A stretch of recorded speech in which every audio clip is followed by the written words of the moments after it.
Facebook. We're ready? Okay, fantastic. Thank you, everyone. We're going to start our meeting tonight.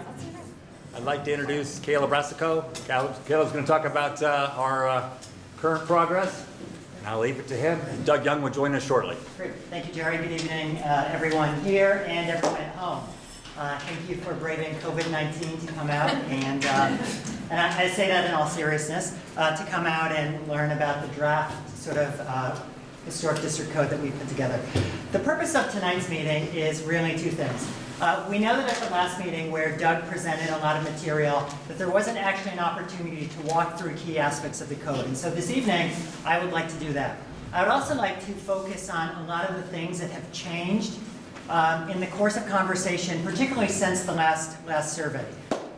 Because as you know, this process has been very interactive, where we've been working with the stakeholders and residents and property owners to get to the point where we are today.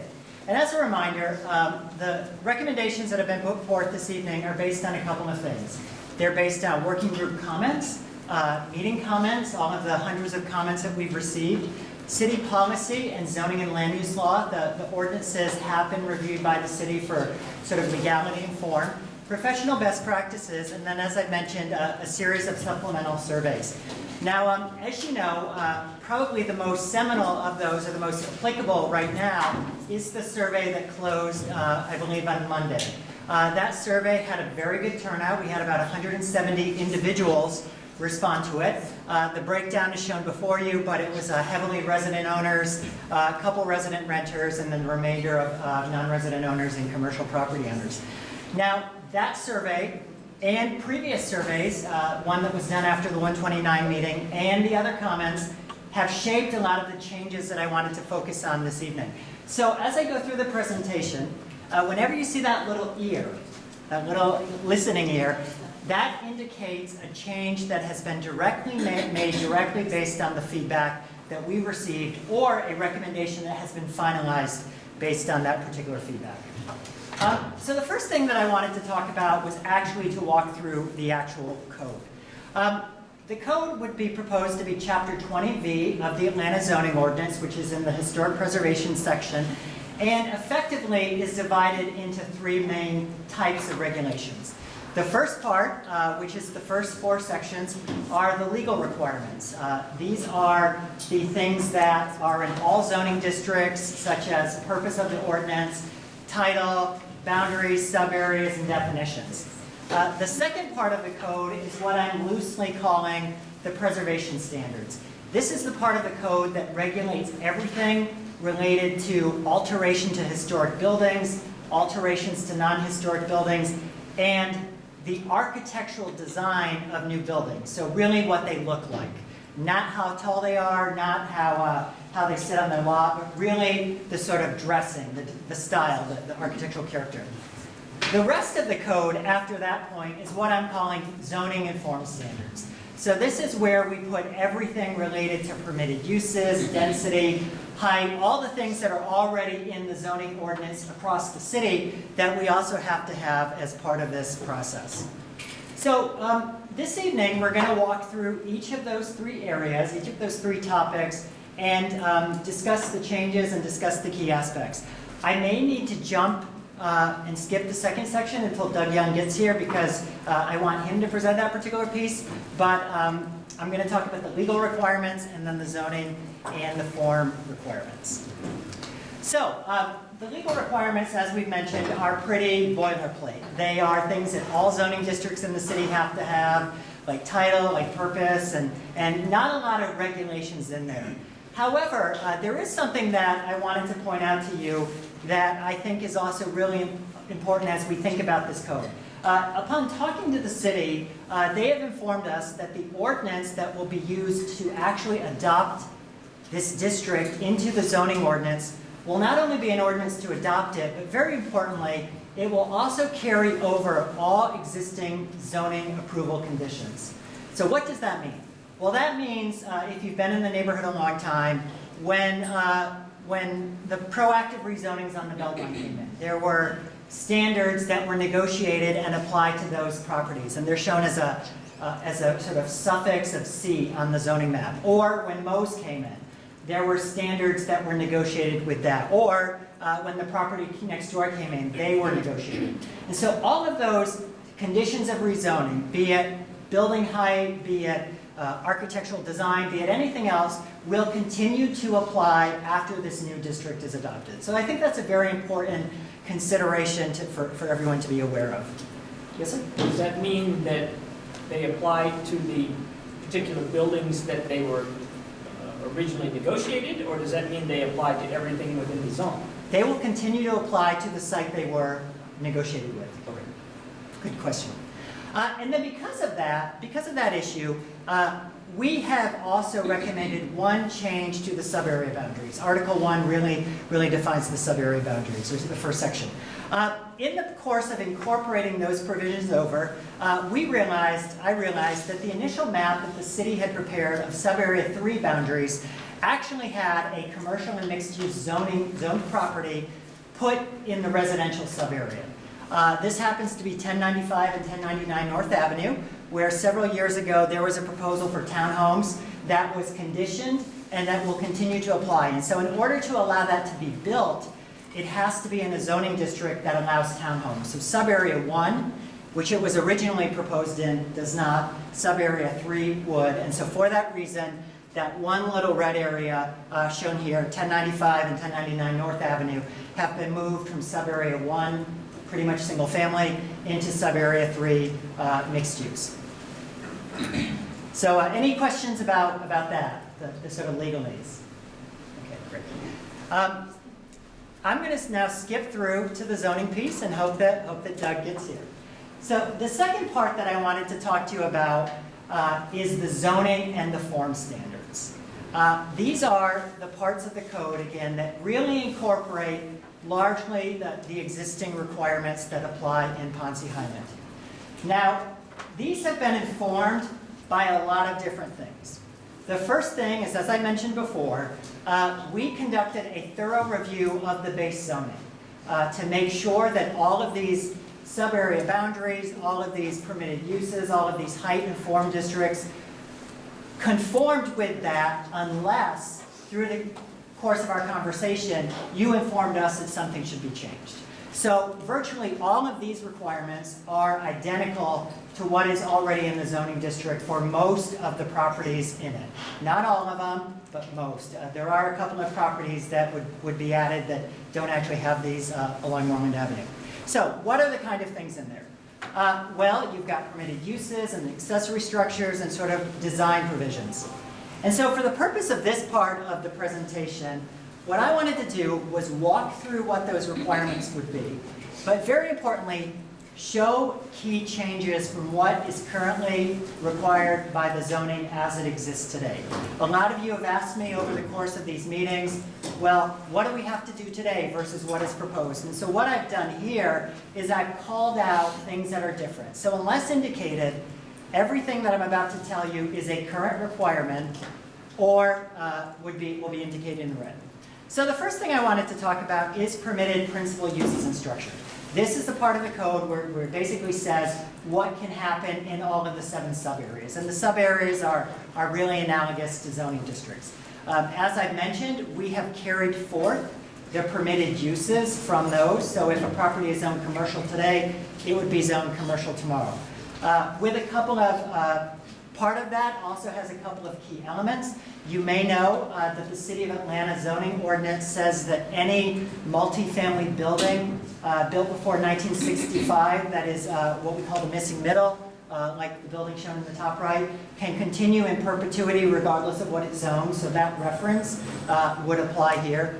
The other thing that we have not changed is the home occupation standards, which means that the city currently allows any homeowner to run a business from their property, but with limitations. And generally speaking, those limitations are that you can only have one non-resident worker, and there are some restrictions on how many people can come. So for example, you can have a small law office or an architecture studio or a piano teacher or another type of teacher, but you can't have a restaurant, you can't have a nightclub, you can't have a salon. So we've carried all that forth into this new district. From that, we've also made a couple of adjustments by sub-area. The first area is in sub-area 1. Now, sub-area 1 is effectively what is the R4 zoning today. It's all of the single-family residential east of Freedom Parkway and south of Ponce de Leon. We have recommended, based on the survey, to largely carry over the permitted uses within that area.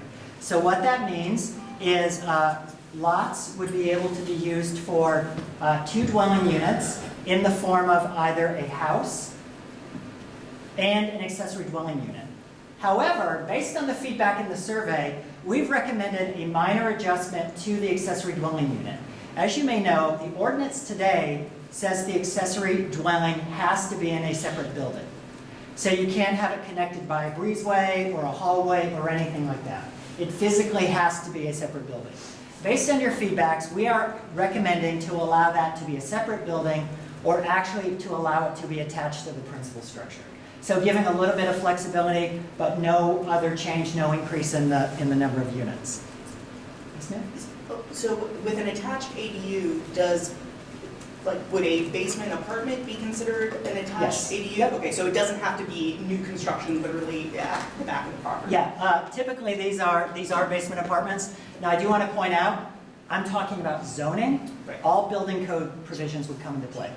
So building code may do something else in terms of egress and access and window openings, but this is just in terms of what the permitted use would be. Okay. For an R5, a duplex, how many additional units would that include? I am on R5. There is one R5 property in sub-area 1. It's immediately adjacent to the school. R5 is in sub-areas 2 and 6, which I'll talk about now. So sub-area 2, which is Belgrade Avenue basically, is zoned R5 today. And so in that area, we have also proposed to carry over the current zoning requirements, which say that if you're doing a detached house, which is a building type, which is a form standard, you can continue to do 2 units. You can do what I just described, meaning 1 single-family unit and 1 attached or detached ADU, or you can do a duplex, as we have today. Now, the other thing that's new in this particular sub-area, however, is sub-area 2 actually has a lot of new construction townhouses in it. And so in order to not make those legal non-conforming, in order to reflect the fact that they're there and are new and there are some others in the process, townhouses as a building type would also be allowed in that sub-area, as would cottage courts. So again, and you'll hear in a moment, or if we had gone sequentially, Doug will talk about there's also a greater allowance for building modifications and new construction in that particular sub-area because it's seen as transitional. So I apologize for the order. This was supposed to be coming after he presented that, but the 2 are coordinated. And then sub-area 6, which is basically Bonaventure, Somerset, would have the similar provisions to the R5 today. So a 2-home duplex or a 1-home with an ADU. Does that answer your question? Yes. Great. And then in terms of commercial areas, again, not a lot of changes. They will continue to be used for allow basically any commercial or mixed-use type development. But as mentioned before, based on your feedback, we are recommending to allow what I would call makerspace, which is things like glass blowers, furniture makers, small canning shops, provided those type of uses create no impact beyond the structure. And how does the city define impact for industrial uses? Well, it basically means no noise, dust, smoke, smell, or vibration. So it's pretty restrictive, really similar to a lot of the businesses that are already in this area today, some of which is zoned industrial, and so those would continue to be allowed. And then the final change, again, which came directly based on your feedback, is Freedom Parkway, which today, as many of you know, is what is called a Special Public Interest District, number 6, and that district allows uses other than parkland. And so what we have proposed, based directly on the feedback, is to only allow parkland in Freedom Park, farmers markets and gardens. So take out all of those other residential uses that are permitted in there. So those are the use changes. Again, very similar to what we have but with a couple of key modifications. The other area where there has been more change is in the second part of the zoning piece, what we call development controls. And these are the yard standards. Yard standards basically mean setbacks, or how much open space has to be around a different building. In sub-area 1 and sub-area 2, as you can see, we have made a lot of modifications from the current R4 zoning. The R4 zoning today, I believe, requires a 30-foot front yard, a 7-foot side yard, and a 15-foot rear yard. The thing about those numbers is, as I've mentioned before, they have no bearing on the physical layout of Ponce Highland. You have homes that are 3 feet from the sidewalk or 3 feet from the property line, and closer to the street than 30 feet.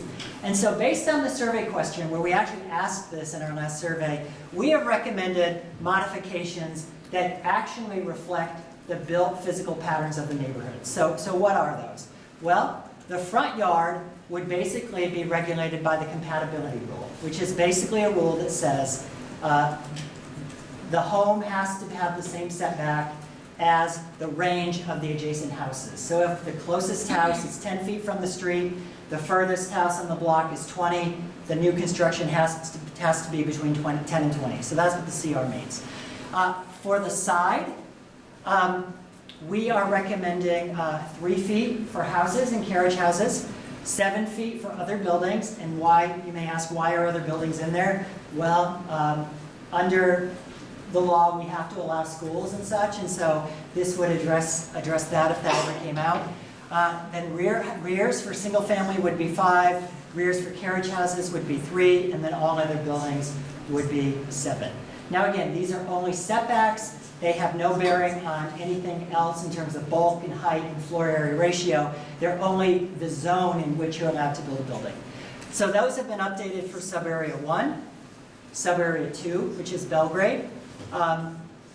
There have also been a couple minor modifications only to the front setbacks in the commercial areas. On North Highland Avenue, which is today a combination of MRC, mixed use, or C1, the current zoning setback is between 0 and 10 feet. Under this proposal, they would also be subject to the compatibility rule, so they'd have to align with any historic structures on the block face or the adjacent block face if there are no historic buildings. And that would also apply in Bonaventure Somerset on the right. But then all of the other things are the same. Again, I mentioned that most of the commercial areas are zoned commercial or mixed use. Those districts already have 0-foot side yard setback, between 0 and 10-foot front yard setback, and 0-foot rear yard setback. And so all of that is the same. Now, yes, sir? If you're building just a garage with no carriage house above it, what category is that? A garage is actually a carriage house. Okay. Carriage house, which I'll get to in a moment, is a building type. It doesn't require a dwelling unit in it. Okay. All right. It is a garage or a tiny house or a garage with a tiny house above it. Okay. Or even a workshop if it's big enough. And then the only other thing that is not here and that we've talked about before is, again, these are the base zoning requirements. The requirements adjacent to the residential core in terms of transitional yards, meaning buffers and height planes, all of that will continue to apply. There's been no change there since the previous conversations. Now, one area where we have made a lot of changes based on the last meeting pertains to how do we treat the smaller properties. We know that there are average lot sizes in Ponce Highland, but there are also some outliers, especially in the single-family neighborhoods. We have some lots just behind here that are only about 50 feet wide by 80 feet deep. And so you may recall that one of the survey questions we asked is, should we think about creating a sliding scale for lot coverage? A mechanism whereby we provide some built-in relief for smaller properties. And you said, actually 90% of you, 85 to 90% of you said in the survey, yes, we should look at this. And so what I did earlier this week was prepare a chart and have put it into the draft that does just that. For sub-area 1, which is R4 today, sub-area 2, which is R5 today, and sub-area 6 with R5 today. So today in those sub-areas, in sub-area 1, the base requirement is 50% for everything. And the lot size there is 9,000 square feet. So a 9,000 square foot lot as 50% is sort of the current. In 2 and 6, it's less. In 6, Bonaventure, Somerset, the lot size is smaller, it's 7,500, and the lot coverage is 55. So we basically took a model of correlating lot coverage with lot size and found that for about every 500 square feet of lot area, the city typically either decreases or increases lot coverage inverse to that. So what we've done here is we've put in place a proactive scale that says for every 500 feet below the baseline, in that case 9,000 or 7,500, your lot coverage goes up by 2%. And again, the idea here is that smaller buildings have asked for the right, smaller property owners have asked for the right to maybe add an addition to the rear, or build a carriage house, or build a garage without having to get a variance for lot coverage. And so that picks all of that. Now, the only thing that's different in here is sub-area 2. I mentioned today, sub-area 2 is largely R5, but it's not exclusively R5. And so because that sub-area is intended to be a transition, the proposal here would put a slightly higher sliding scale that would begin at 60 and go down to 80, which is more in keeping with some of the more purely commercial areas. Again, and this is only Belgrade and the area sort of between Freedom Parkway and the Beltline Commercial Core. So any questions about this concept? And of course, lot coverage is referring to any hardscape in addition to... Yeah, great question. So lot coverage under the City of Atlanta zoning ordinance generally is house, walkways, decks, patios, driveways, accessory structures. What we have put in here, and we talked about this at the previous meeting, is we have proposed to align that definition with the way stormwater calculates lot coverage. Today, there is a different lot coverage requirement in the zoning ordinance versus in the stormwater ordinance. Stormwater ordinance lets you get credit for things like pervious pavers or gravel driveways or gravel walkways. And so we have proposed to use the stormwater definition for the zoning definition in Ponce Island. And the fact that Atlanta has different definitions is really a very bad practice in general. The city probably should eventually look at aligning the two, but we've done that proactively here because Bonaventure Somerset already gives credit for pervious surfaces. So under that, do decks count towards pervious or I don't know about stormwater, how they would count there. But the point is, homeowners would not have to meet the zoning requirement and then find out that they don't meet the stormwater requirement. Okay, the other part of the development controls is building height. Not a lot of changes here from what we talked about previously, but again, those have been affirmed through the surveys. So building heights in the residential sub-areas would be subject to the compatibility rule. Again, typically 2 to 3 stories, depending on where you are. As Doug would have mentioned if he had been able to do his presentation sequentially, this ordinance is written in such a way that every single-family house that's 1 story can add a 2nd-story addition with certain design considerations. And so we're really talking 2, maybe as much as 3 in certain areas. On North Highland, we have received affirmation of the recommendation of the master plan, which was basically limiting buildings to about 3 stories right on the street. And then west of Highland Avenue, you could go up to 4 stories, which is really the manual side. The other side, you could go up to about 6 stories. And again, that's pretty much what is entitled today. That has been incorporated into these standards. Ponce de Leon, again, not a lot of changes from our previous meetings, but I wanted to remind you, there is a proposal to require all buildings on Ponce de Leon Avenue to be a minimum of 2 stories. This is something the city actually does in some other zoning districts. The idea here is to establish sort of a minimum threshold of form and design standards and investment. There is also a proposal to carry over a current condition that the Beltline imposed adjacent to Ponce de Leon, which limits buildings to 52 feet in height within a certain distance of single family. And then as we presented last time, we are also proposing slight reductions in permitted height on Ponce de Leon Avenue. East of Freedom Parkway, where we are today, it would be about 4 to 5 stories, depending on floor to ceiling height. West of Freedom Parkway, it would be about 7 stories, again, depending on floor to ceiling height. And then we have put in place a form-based standard that would allow for the addition of another story for a percentage of the lot to create facade articulation. That's correct? So the Publix, you're saying, is limited to 5 stories or 6 stories? Yep. Yeah, and today Publix is zoned for approximately 12, purely from a height perspective. They don't actually have, I mean, they might have the density to achieve that, but it's severely impeded by the height plane.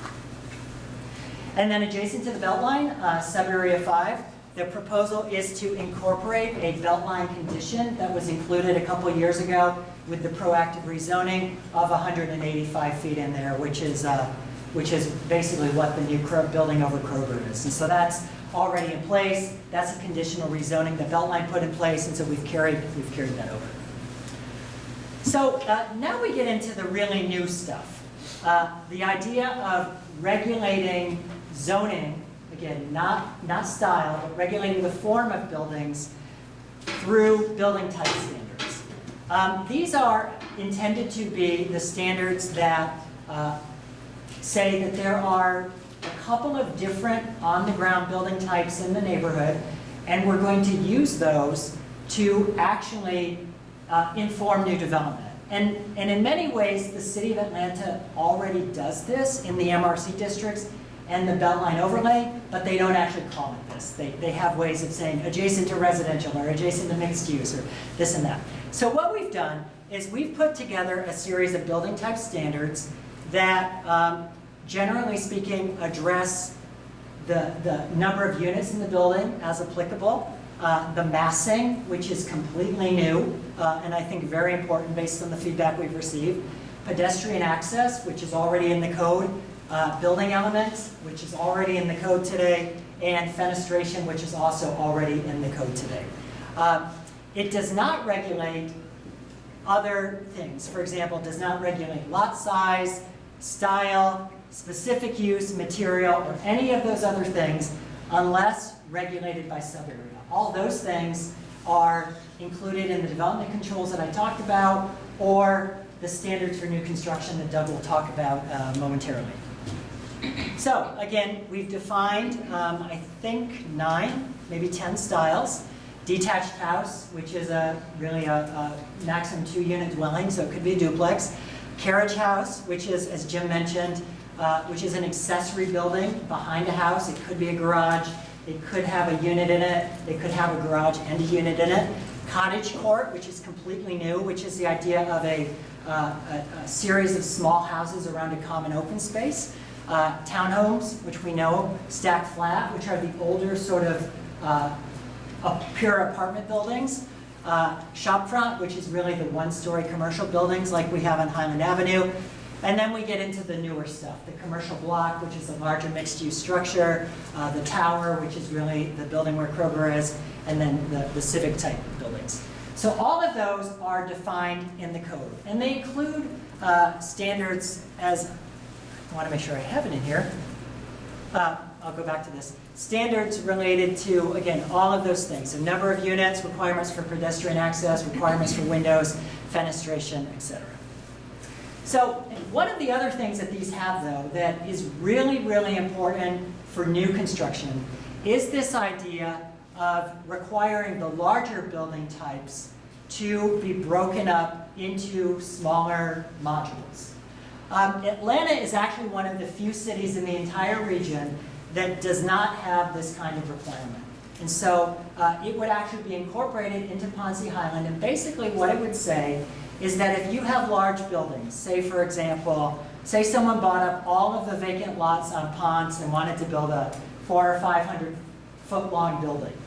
That building would have to be divided up into discrete sections that would have to have their own architectural style, their own materials, and would have to have the impression of different buildings. And so that is codified in this code under the building massing standards. Is that only for new buildings? Yes. Okay, Yep. so additions to historic buildings don't go with this? No, no. I mean, unless they're 300 feet, which I don't know physically how that could ever be achieved. The other thing that we've put in here, because in looking at the other cities, there have been some people that have tried to take advantage of this. We've made it clear that, for example, changing color alone does not constitute a separate building, and change of facade does not, a facade setback doesn't constitute a separate building. It really has to be a discrete section with its own facade composition, architectural style, or other means, as per the discretion of the Urban Design Commission. So those are the meat of the form standards. Again, surprisingly, a lot carries over from current, but we've repackaged it in a way that should be very easy for people to understand. For example, if they're building a house, what are the current form requirements? If they're building a shop front, what are the form requirements? Or if they're building a tower, what are the form requirements? The next part of the code is parking, parking, driveways, and curb cuts. This is pretty much entirely verbatim for what the city already requires in either the quality of life districts or the Beltline overlay or the general zoning districts. However, based on city policy, there has been a reduction in parking requirements, and so this would get rid of the minimum parking requirements for new construction. So there would be no requirement, for example, if someone comes in and wants to build a 50-unit apartment building on Ponce. Today, under the current zoning, they'd have to provide between 50 and 80 parking spaces depending on lot size. This would allow the developer to determine based on market forces what minimum they wanted to apply. And then we've also carried over maximums, which again are something the city is looking at in other districts and already have in the Beltline overlay that would also apply for larger multifamily uses. So there would be no such minimums or maximums for single family, but for larger apartment complexes and larger non-residential, we've carried over the requirements of the Beltline overlay or the requirements of the city's high capacity transit setback reductions or parking reductions. So after that, we get into sidewalks. Again, very little new here. There are already sidewalk requirements in Ponce Highland and in the general zoning ordinance, but we've made one key change. We have required a 7.5-foot amenity zone on Ponce de Leon Avenue, which is actually what you have today.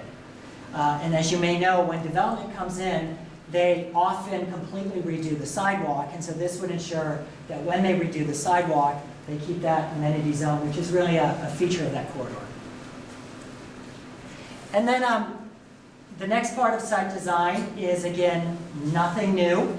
This is related to fence and wall standards. So we have proposed to incorporate the current city fence requirements. So again, let me be clear, if you have a house, you would be able to do a fence under this ordinance, and it would effectively be the current requirements. 4 feet in the front, 6 to 8 on the side, depending on your zoning, and then commercial would have the continuing same fence requirements. And also, we have incorporated the current requirements for screening of dumpsters and loading areas and mechanical features. And then the final new part of the zoning is in our earlier draft, which as you may recall was produced very quickly, we had accidentally omitted the sign ordinance, which could have been a big loophole. And so what we've done here is we have carried over the current sign ordinance requirements in the single family areas. So all it says now is in sub areas 1, 2, 6, and 7, the requirements of the R4 zoning apply, and then in the commercial sub areas, the requirements of the MRC district apply. With one caveat, as Doug will tell you in a moment, there is a requirement to protect historic signs, and as previously discussed, a lot of communities, not necessarily Atlanta yet, but a lot of communities are grappling with people doing this LED rope lighting in the windows and getting more signage than the sign ordinance otherwise allows. And so we've put in language that rope lighting would not be able to be used as signage in this particular district. So with that said, concludes my presentation on the zoning piece. I'm now going to turn it over to Doug Young to talk about the preservation provisions.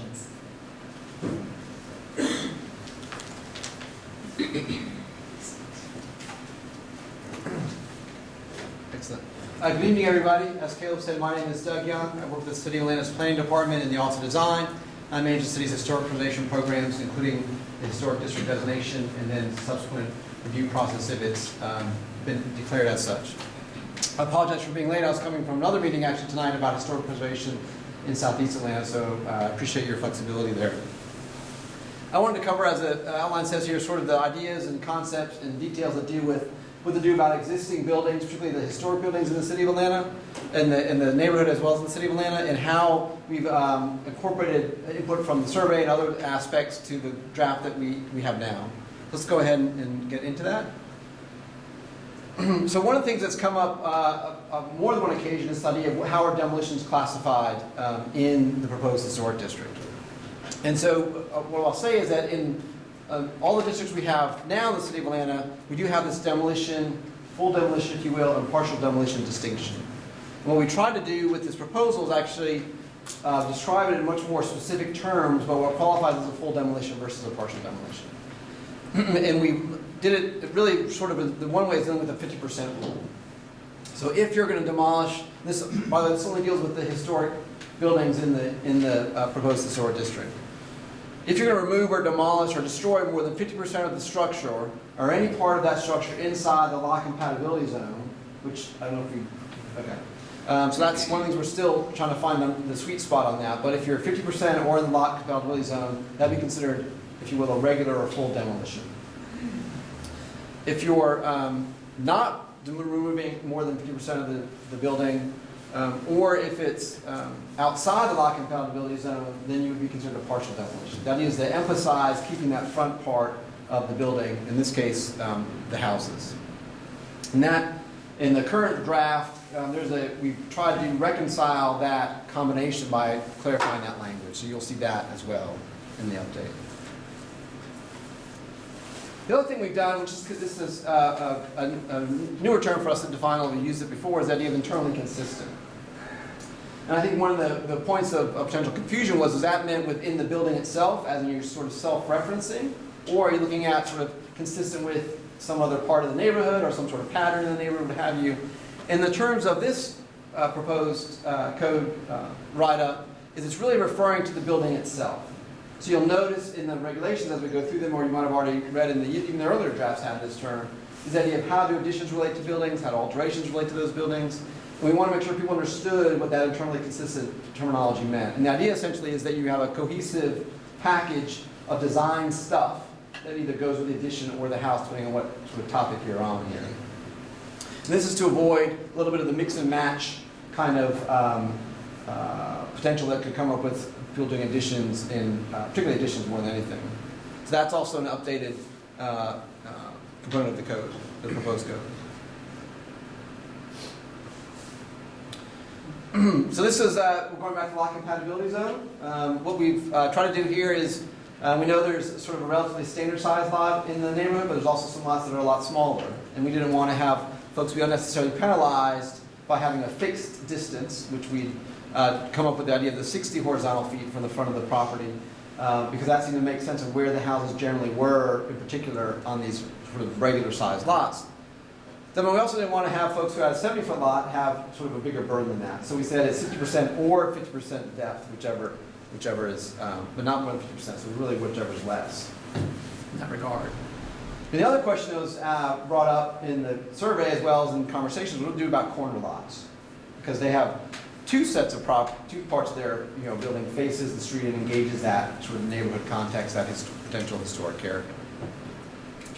So the current idea that we put in the draft is that if you have a smaller distance on that side street of that corner lot, which would be 20 feet from that property line going back into the property. And so I think that one of the things that we want to, if we have discussion tonight, is getting more feedback on this particular topic as well. So this was a graphic that Caleb put together a little while back. Sort of gives you a sense of that.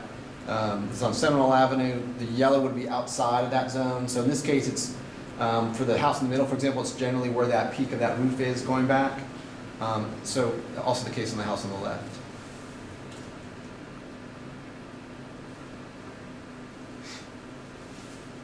So then the other thing that we've tried to clarify and provide some more guidance on as far as options is looking at, in subareas 1 and 6, how alterations and additions to historic buildings would be assessed.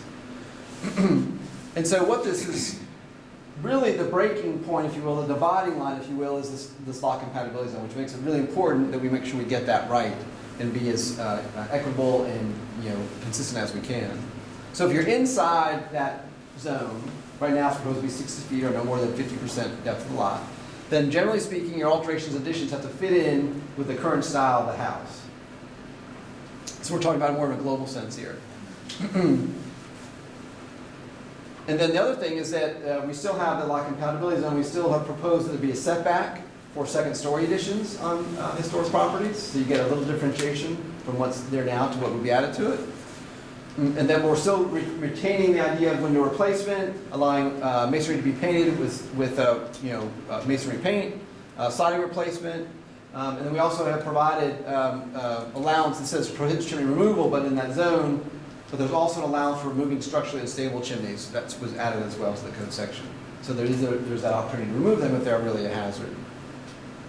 And then the other thing that we've continued on and we've added a little clarity to in the language is allows replacement of elements to be different materials than what's there now. So we're looking at visual appearance and the look of that element so that you could replace wood, for example, with something that's not wood.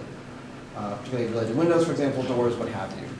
And that's because of two things, really. One is it provides flexibility for folks as far as choices of options, but also it reflects the fact that there are materials that sort of in the good old days of preservation, you couldn't get a material that would be equivalent visually to what was there historically, and you can do that now with pretty good results.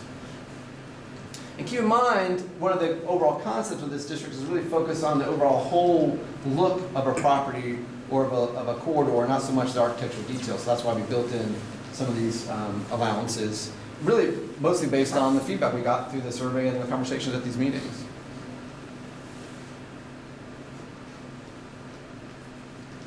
So then the companion to that is what to do about the non-historic buildings in subareas 1 and 6.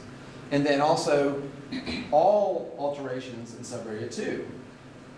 And the idea is that you get more, because you don't have a historic building you're starting with, there's a different set of allowances for those because you're not really trying to retain that core historic feature of the historic house you started with. And I would note that this sort of idea of contributing historic buildings having a different standard than non-contributing historic buildings, non-historic buildings, is actually used in our other code sections as well already in the city of Atlanta. Because the idea, of course, is to start with the historic building as your building block, and then trying to enhance that and reinforce that character when you can as you move through the rest of the buildings in the neighborhood, or the district in this case. And Doug, can you talk a little bit about the contextual design, because that is a change? Sure. From before. Yeah, so one of the things other questions we got in the survey was about what does contextual design mean, how would you define that? And because that contextual design idea is not referencing something that already exists necessarily in the neighborhood, because it's not referencing that historic character that's right along that street, for example, we wanted to focus on that idea that it's a cohesive package of a design proposal. But it could be really anything but that traditional look of it, in this case, a house. So you could have a non-traditional arrangement of components to that property as long as it had a general proportionality so it fits in with that streetscape. And the definition is in the updated code section. I don't know if we have that in the presentation. So that would be available to check out the exact wording in there. And you'll see that in the section about contextual infill, because it's right there handy for you all. Do you have any example photos? We did have some last time, but I don't know if we have any this time. But. Yeah, and this came out because you may recall the previous term we were using was contemporary. And Jerry and others went and sent me a bunch of pictures, and they're like, well, what about this house in Morningside or this house in Virginia Highland? And I believe those were presented at the last meeting. I wasn't. And they're houses that are kind of traditional, but they're like this here. But that house never historically existed in Atlanta. And so, based on your feedback, it would allow either a more contemporary home with the more modern material, or something like that that wasn't historically an academic style, but is also not completely new and modern. So we would allow something like that? Yes, for new construction. For new construction. That is, you'd have two options for infill construction in a residential side for 1, 2, and 6, which is sort of a traditional looking house. I mean, that's how it's actually described, and has really looking to take existing homes and have those features be part of your new construction, or this idea of the contextual infill, which has some general proportionality requirements, some general orientation requirements, but then could be really up to your sort of own imagination. Now note that this also is the idea of allowing flexibility in the code in the proposed district, but also getting the general same patterns and massing of the buildings. So moving a little bit on to subareas 3, 4, and 5, which generally have the commercial properties or the institutional properties in the proposed district. You're talking about historic buildings first, which would be, for example, the shop fronts on Highland, or maybe, for example, the Hotel Claremont, are, of course, both sets of historic buildings. Looking at alterations to be compatible with that style, so you'd be reinforcing that historic character on that historic building. But it does allow windowless placement. We are proposing not to allow the masonry to be painted in those buildings, mostly because the masonry work is actually much more characteristic of a commercial building than often a residential building. It's more of a defining feature of that. And then it, again, has this allowance for upper story additions if they're set back to get that differentiation between the two. So Yeah. on the painted masonry, so you wouldn't permit to paint currently unpainted masonry. If it's already painted, yes. It can be repainted. Yes. That's the proposal in the requirements right now.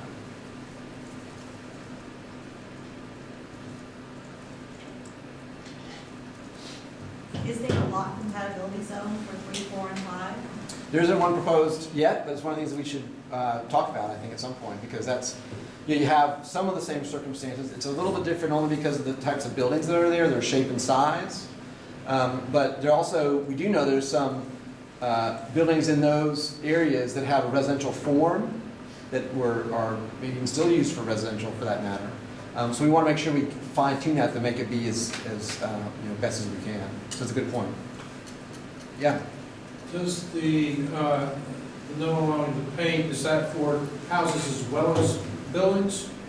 So Just buildings. that differentiation is between the residential subareas and then the non-residential subareas. So in the residential subareas, it's allowed with masonry style paint, and these it's not proposed to be allowed right now. I got you. And this is an example, I believe, from another city about this idea of the 10-foot setback.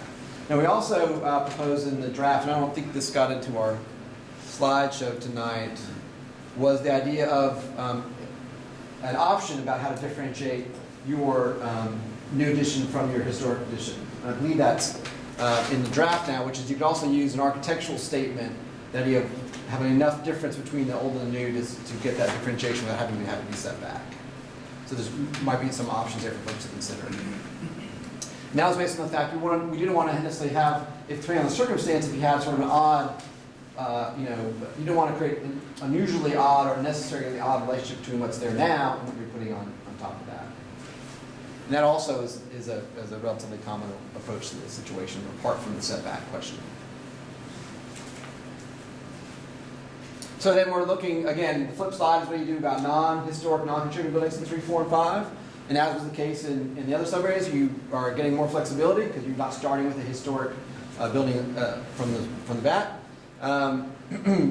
So there's general requirements about how those buildings are oriented, that they are related to the street, those kind of things. Again, this idea of reinforcing the historic walking, pedestrian-oriented character of the neighborhood, but there's not style requirements for those buildings. And then you also have some basic requirements for masonry on the lower floors, but it could be something else on the upper floors. This actually was, along with a lot of these things, came out of the last round of the survey work that we just got in over the weekend on Monday as well. And I think I want to add one thing here too. You may remember that one of the questions was in sub-area 5, which is Beltline, do we want to require an industrial look? And there was not a lot of interest in that. So the language is more flexible, again, directly based on the survey responses. One of the things I'd add, because I think we got to back to Caleb's section, is the idea of the survey. So you might remember the first time around, Caleb looked at the survey results and tried to feed that back into the draft. And this time around, I took that turn. And so what was interesting to me about the survey, which you all probably remember some of the questions, was that a lot of the survey results, both the quantitative answers and sort of the commentary, were reinforcing a lot of discussions we've had all along. So a lot of the questions about what to do about additions to non-historic buildings, what to do about additions to historic buildings, the alterations, all that really has been continuing the same general theme we've heard from both from the community conversations even last fall to the survey work we started doing this winter and early spring. So that was interesting to see that. And then there was, like Caleb said, there's a couple things that made us add some specificity or some delineation so that it was really clear what was being proposed to be asked. And then there's some examples like the industrial building style that were a new sort of direction based on that survey result. And so what we tried to do is, and I would also note there's a couple instances where there was sort of 50-50 response on a question. And so when that occurred, from what I did as the person who's trying to interpret that word, is I said, well, it's 50-50, let's look more at the comments and see where that lands. Because a couple situations we had that where the comments really helped to provide more depth of sort of perspective on the issue. And so that was able to show that actually some folks, when they were answering the question, the answers didn't quite fit in what they're trying to get at. So if you read the comments, it helps give us more direction on where to go with that. Because it's multiple choice, so you can't get every choice necessarily there, but it really, it was really interesting to read, I would say. But I'd say most of the time, those were reinforcing the general conversation and direction we've been headed in so far. Yeah? Does the inclusionary zoning requirement in the Beltline overlay currently go away in this? We have not currently incorporated it. You're talking about the affordable housing? It doesn't go away though. But it's a plan for the Beltline overlay. Yeah, we would be supplanting the Beltline, so that's some things we have to think about. Good question, though. I assume that there's got to be more questions than that. Yeah, Caleb That's- doesn't look convinced. We'll double check That's on not in that. zoning though, that's in a different part of the code. But it does have to do with the Beltline statuses and stuff. Okay, So- well, it shouldn't. Yeah, Was the question about inclusionary zoning? yeah. I think you had the Yeah, next can you go one. back to the slide about the lot compatibility zone and explain the second bullet? What is the portion of a lot located within 20 feet, all other lot lines adjacent to streets other than in front? So this is, it sounds like a pretty poorly way to describe a corner lot.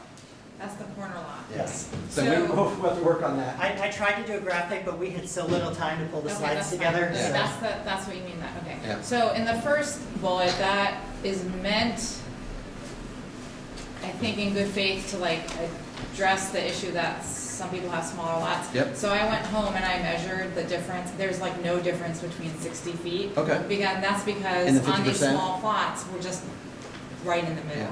So that 50% of the lot depth, like, is like 5 or 6 feet.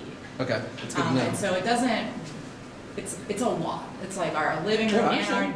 dining room and like part of our kitchen. Got it. Where behind the kitchen there's a bathroom. And that's it, Yeah, yeah. you know. Okay. So that feels like a lot, especially on one side we have a fence that's pretty high, so you can't even see beyond, you know. Yeah. So Okay, that's I good to think we know. should try to rethink Okay. that a little bit. Got that? Okay. And I think in that corner, then we'll come back around this one.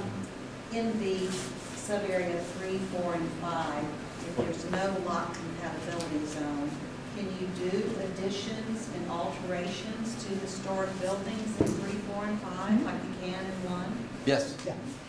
What the ordinance says is it defers to the typical language, which I believe is visible from a district right away. So if it's visible from the district right away, you cannot make an alteration or change? No, No, you no. can, but You'd meet the requirement of whatever it's calling for as consistency with the architecture or the addition. So you can do a side addition?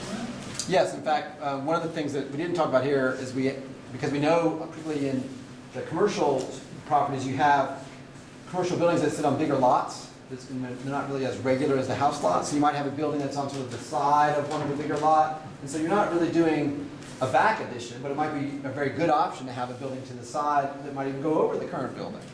So it's a side addition, but it still has that front presence. Since we provide an allocation, we think worked pretty well of how to do that and get that as a viable option for folks. And that would also deal with corner lot situations because you have also larger commercial properties that might be on a corner and the building might be sort of in one part of that. We have a whole other section that is a potential development area. One last Yeah, sure. follow-up to that. If the side addition requires removal of a historic building wall in sub-area 3, 4, and 5, is that allowed? Yeah, so that same code section deals with that. And it's not unlike what you would... I mean, it's demolition of. Not understand? Yeah. So, but if you think about it, if you do, the issue with this idea of how those 3, 4, and 5 buildings are laid out is not so much the building itself, but how it sits on the lot. And so, what I've included here as an option was how do you deal with the situation when you have a building to one side, for example, or building on a corner, we have a lot of other land that's part of the property, but it's not doesn't have a building on it, of course. And how do you get really what's a side addition, or even, if you will, a front addition, because it's between it and the other street, if it's on a corner lot, how that can work. And so if you think about that conceptually, it's the same thing as adding to a house or some other kind of building where you're going to take off the back of the house, for example. Right. And so we didn't want to have that be a constraint where folks have actually, in some ways, more flexibility because they can do things side and sort of equal to where they are now. So that is a new. That's not in the first draft. No, it's because this is all reflective of the content we've gotten since then. Yeah, good point though. And that's kind of a unique feature of commercial sort of former industrial style buildings. So they usually don't have this rhythm like a house lot does, for example. You had a question about that. Hey, now, what happened to the triplex option that had been mentioned in a couple of the other meetings? Is that still baked into the new? Yeah, we took that out. There was resounding opposition to that among the survey takers. Okay. Yeah. So we've kept it as is today, which is again 2 units. There is a provision that if you have a multifamily unit today, building today, you do not lose the right to have that use on the property. But the idea of converting single-family or detached houses to triplexes was one of the surveys, and people were generally very opposed to it. Okay. Now, Go ahead. again, that may be something that down the road, if the regulations are working well and the neighborhood wants to re-explore it, that could be looked at as part of a text amendment. But there were also some issues with that related to the City of Atlanta Comprehensive Plan and what you can do off of major corridors in sort of neighborhood centers. So that in the survey, our recommendation is not, or my recommendation is not to move forward with that provision. Okay. So is this going to keep current multifamily as still legal non-conforming or make it legal? No, it would be legal. Okay. When you actually read it, I have the ordinance here. What I wrote was that in the use table. And in this case, we're talking about just the use itself, not the building form. And I think it's an important distinction. Yeah, so what it says is multifamily dwellings on a lot of record that contained a legal dwelling unit before January 1st, 2020. And legal non-conforming is legal.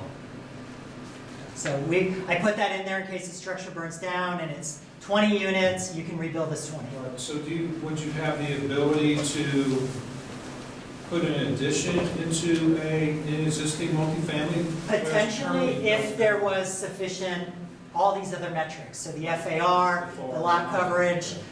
In looking at the patterns, I think there are very few that would be able to do that because the multifamily buildings tend to cover a lot more of their lot than single family.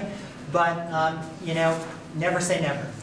If you look at the multifamily buildings that are in suburbs 1 and 2 in particular, or even 6 for that matter, one, they're the anomaly, and 2, they do, like Caleb said, they take up a lot of that lot, and so there's probably not a lot of opportunity to add to those, at least with the current proposal on the table. But you certainly can make sure they're up to code, you can renovate them, and do all the normal kind of things you would need to do. And there's also a provision right at the beginning, based on your feedback again, and we'll talk about how you get a copy of this shortly, because we literally just finished it about 2 hours ago, maybe 3. There's also a provision at the beginning that, in recognition of the fact that you do have a lot of buildings that are in the residential sub-areas that are not otherwise permitted, there's a clause in there that says if any of those buildings burn down, you can rebuild them as they were. So now... Or portions of those buildings. Or portions, yeah. So now the zoning is such that if a multifamily building burns down, you can't rebuild it without getting rezoning, unless it's one of those 12-unit missing middle. This would take that away and say you can rebuild that apartment building even if it was 19 units and never lose the grandfathering. Is fire the only damage? What about tree damage? But tree It also. says unintentional. Unintentional. Okay. And then we'll. So is, in the current existing multifamily, is an ADA allowed with the new regs? In the sub-area, like the 1, 2, and 6 areas, for example? Uh-huh. Yeah. Probably not, because you already have, you're at over the number of units already. Yeah, the city defines an accessory dwelling unit typically as accessory to a single family or a single family unit. So unless that definition is changed citywide, you're not really accessory to an apartment building because the apartment building is by its very nature. Does it work on duplexes as well, or just single family? Single family only, yeah. That's how the city current code is. I just checked the R5 zoning, and you can only have 2 people, or 2 families living in an R5 duplex. So you cannot put an accessory dwelling. Yeah, exactly. I think Thomas might have his hand up next, maybe? Oh, I was just gonna see if next time y'all do a code draft, you just make it easier to read. We're trying to do that this time, but we do have a little ways to go. I think that we have a couple ideas about maybe trying to reorganize some of the paragraphs and stuff, but yeah, no, I need to be able to read it easily too, because I'm the one, if it gets adopted. But this is much easier to read than most of the districts, I would say. And I think our next hand was over here patiently waiting. Thank you guys so much for this. For the single family homes, so you're saying that it's either the same or more flexible than current zoning in terms of achieving the same middle outcomes with accessory dwelling units and allowing 2 families in 1 unit? No. So what it says, if you are R4 today, you can have your single family house and an accessory. However, today, that accessory unit has to be in a separate building. This would allow that accessory unit to be attached to the house in a basement, in a back door, in a rear extension, something like that. So it's easier to increase It's that easier, density. but we have, again, based on feedback, we have taken out the proposal to allow a single-family house to be converted into 3 or 4 or even 5 units as we Which is suggested. not allowed now. That is not permitted today. On the subject of ADUs, isn't the current zoning ADU have a limitation of like 750 square feet, and this is increasing that? Yeah, they're slightly bigger here, up to 1,200. That is something that's actually in Bonsam today. Okay. And we did survey that question, and that was pretty consistent. And actually the idea, I wrote the ADU ordinance in Decatur a couple of years ago, and what's happening there, and I think this may be the thought behind Bonsam, was a lot of people are moving from the principal house to the ADU and renting out their main house as they age. So that may be some of the thinking in the bigger unit. Yeah. So is FAR still in here, the It floor is, area ratio? yeah. It's, if you go towards the back, there's a table that's called development controls. It's before the picture section. Okay.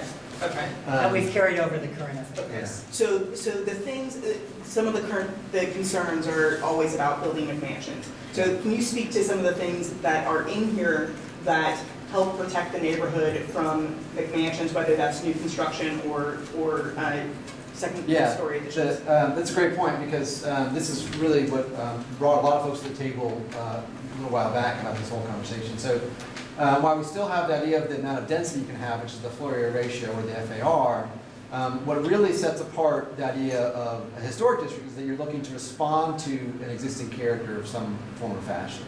So while you might have the same amount of pure square footage allowance, and Caleb was talking about this for the commercial areas, but it's the same in housing areas, is because you're looking at that referential, that character, you're trying to fit into that, either for new construction or additions and alterations, is you have height and setback requirements that reflect the built condition more closely than you would otherwise.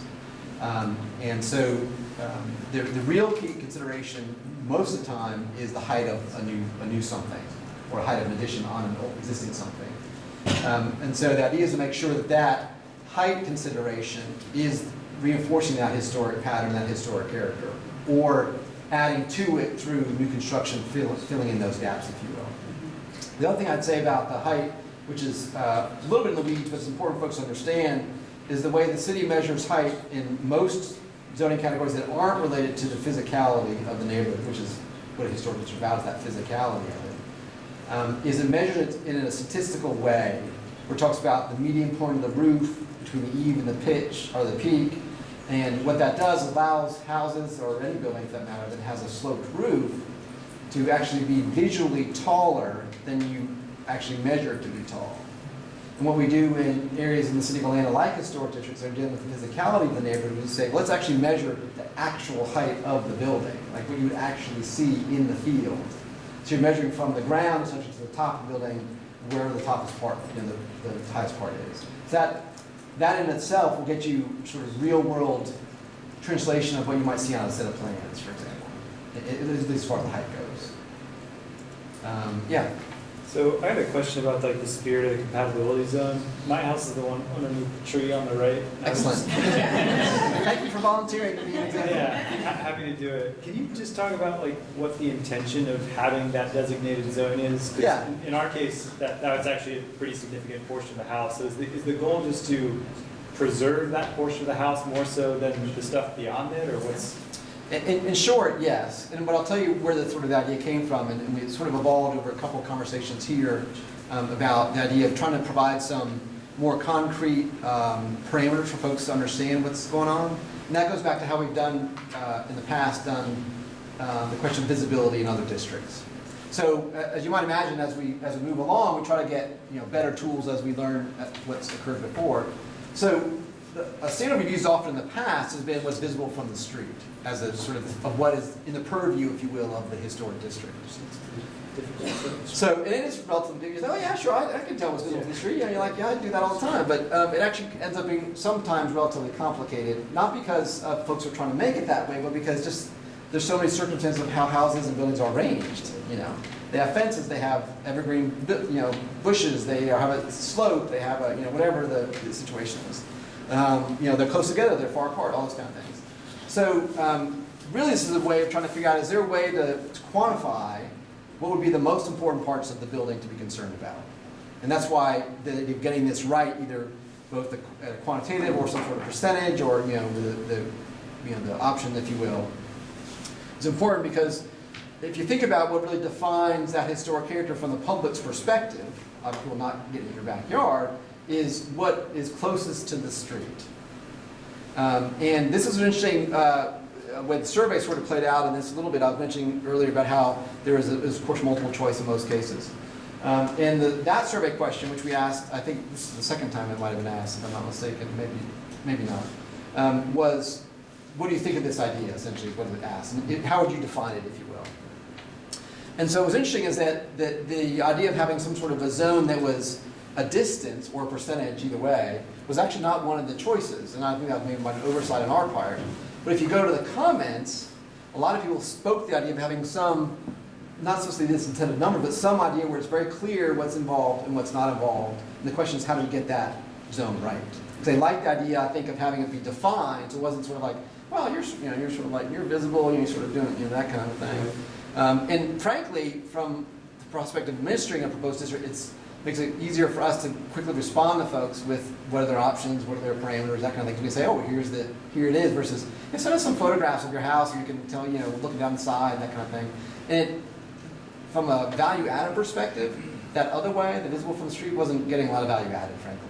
We ended up with sort of the same results, So we're like, why, is there a way to figure out how to make it even more? And just to be clear, the goal is not to make that section of the house untouchable. No, not at all. But just to make it so that you can't. There'd be different, there'd be standards in this case, because you're looking at, these are 3 historic homes, and you'd have stuff that goes on inside that zone, whatever it ends up being, would be more compatible with the house than things would be outside the zone. So again, prioritizing the front versus the back. I think we had a question in the back. I had that same kind of question. I was just wondering, but basically at 60 feet, you can still make additions and everything else. It's just got to look more like the original house. When you get beyond that 60 feet, you don't care if it's completely 100% modern. Yes, At a neighborhood. that's what we're trying to achieve. So the question is, we want to make sure we get that, you get that right. We'll go back over here.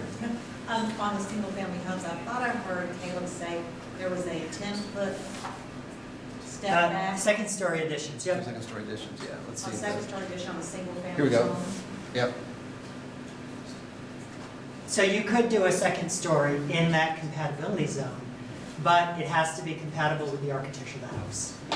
Which is to say, like, full wall second stories. Yeah, You no- can still do dormers and gables. You can do Yes. dormers and gables, yeah, you don't have to do a story. One of the things you'll see in the updated draft as well, because this also came up in the commentary of the survey, and even in our conversations at the meetings, was what do we consider to be a second story addition? So we define that in the code section. So if you look to that provision, you'll see that a second story addition is this.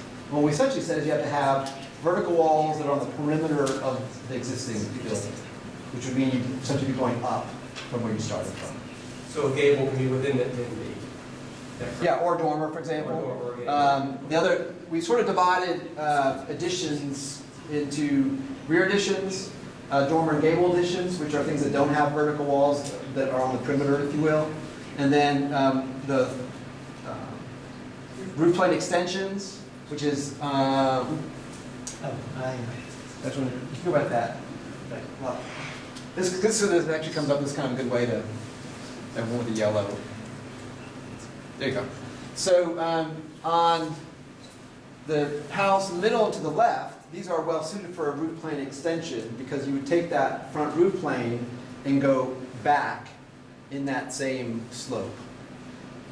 And then the house on the right might be more suited to accomplish that same square footage by doing a dormer or gable addition, for example, by, not to get on you, but like you could add a gable to the side, for example, that would allow you to get some square footage up there, or dormer, whatever might be structurally better, that kind of thing. Yeah. Are you allowed to change the pitch of the roof to be able to get a more ceiling height for it to convert an attic into living space without it being a full second story addition? Right now, we're asking for the roof pitch, proposing roof pitch be maintained, because we would argue that if you had a situation, for example, the 2 houses on either side, not the center house, but the 2 on either side, you're probably just barely at habitable head height, if you take into account the joists and the rafters and whatnot. So we would suggest that if that were the case, you'd be looking at some of the examples we had last meeting, where you're adding gables and dormers, but they actually might be slightly taller than what's there now. And keep in mind, of course, you still have the rear addition option on any of the houses, if they're, if the yard is right size and so on and so forth. I think we had a question here. Thank you for your patience. So, sorry if you answered this. So that middle house, which I'm pretty sure that front gable was added over the porch, how does that jive with the 10 feet behind the front porch? Would that be allowed? If that is new, if that was new, then it would not be allowed in the current proposal. You could add something like that, the 10-foot back. But if the structure was there, you could make it habitable. You could make it habitable inside if it was already there, for sure, which is actually a common thing to do, of course. And just to reiterate what you just said, that roof was definitely raised in order to do that because the 2 houses were identical. You're saying that you couldn't have raised the pitch of the roof the way it was. As currently proposed, we would not be changing pitches, we'd be adding things to the existing pitches. Understood. Okay. Yeah. Mayor? Yeah, somebody asked me a question about Tesla roofing panels, if those would be allowed. Yeah, so right now, if I'm not mistaken, the roofing material, there's just some very generic requirements there, but the idea of energy generating devices built into the roofing is something we should try to figure out, because it's obviously part of the future of how this is all going to work out. And I will make sure we also have a solar panel thing, which I think they're allowed. I just want to make sure we don't miss that for any of the buildings in the area. What does the city say now? About solar panels or additions like that? Well, you can put solar panels on a house now. I mean, yes, they're allowed. There's, actually, the city created a permitting type, if you will, that combines the electrical part of putting on solar panels with, if you will, the structural part of building the panel system, because you have to attach it to the roof normally. And that would have been in the past 2 permits, sort of the electrical permit and sort of a regular building permit. And they created a PV permit, a photovoltaic permit, that sort of combines those into sort of one thing. So I'm trying to do 2 different things. And it works out pretty well, because I did last fall. Yeah. So there's been some expressed concern in the neighborhood about the burden of this, especially on some of the older apartment buildings, and that this could potentially end up raising rents. So I'd like, if you could speak to that, because my understanding is reading like the type 1 certificates for things like ordinary repairs and maintenance, that you would not need a certificate of appropriateness. You also would not need a certificate of appropriateness if it was something that did not require a building permit, which my understanding is construction costs up to $2,500. And then some of the things like replacing windows would need windows or doors or siding. That would fall under the type 2, which is just a UDC review, which is up to staff review, which is up to 14 days. It sounded like you could turn that around faster. It sounded like it was an inexpensive application fee. So if you could kind of talk to those aspects as to, you know, based on what's being proposed, is this truly a burden based on those concerns about ordinary maintenance and repairs and upgrading the So, great question. Actually, really applies to any kind of building, but multifamily also. Is if you go back to the sections about the alterations in either 3, 4, 5, or 1, 2, and 6, is that you're looking again at this idea of the whole picture of the building and not focusing. The biggest thing we found is the materials make the biggest difference if you have certain material requirements or not. So, you know, the idea is that in 1, 2, and 6, and well, all of them I should say, is that you're looking at architectural elements being similar in appearance, for example, or similar in function in some cases, depending on what kind of element it is, that they may be replaced with whatever needs to be replaced with, but they could have different material in particular is the biggest issue. The other thing I'd say about this idea of the sort of flexibility of requirements and all that is that, of course, remember, we're only looking at exterior work, which is the case in all of our historic and landmark districts across the city of Atlanta. And then the idea is that if you think about porches, for example, which is, or eave trim or whatever, that kind of stuff, all those things are meant to be able to be replaced when they need to be needed, but they could have an alternative material if it has the same visual appearance, which goes back to my earlier comment with the question over here, is there's plenty of ways to make that happen with composite materials or even synthetic materials that are sort of the traditional alternatives to that. And that's sort of a real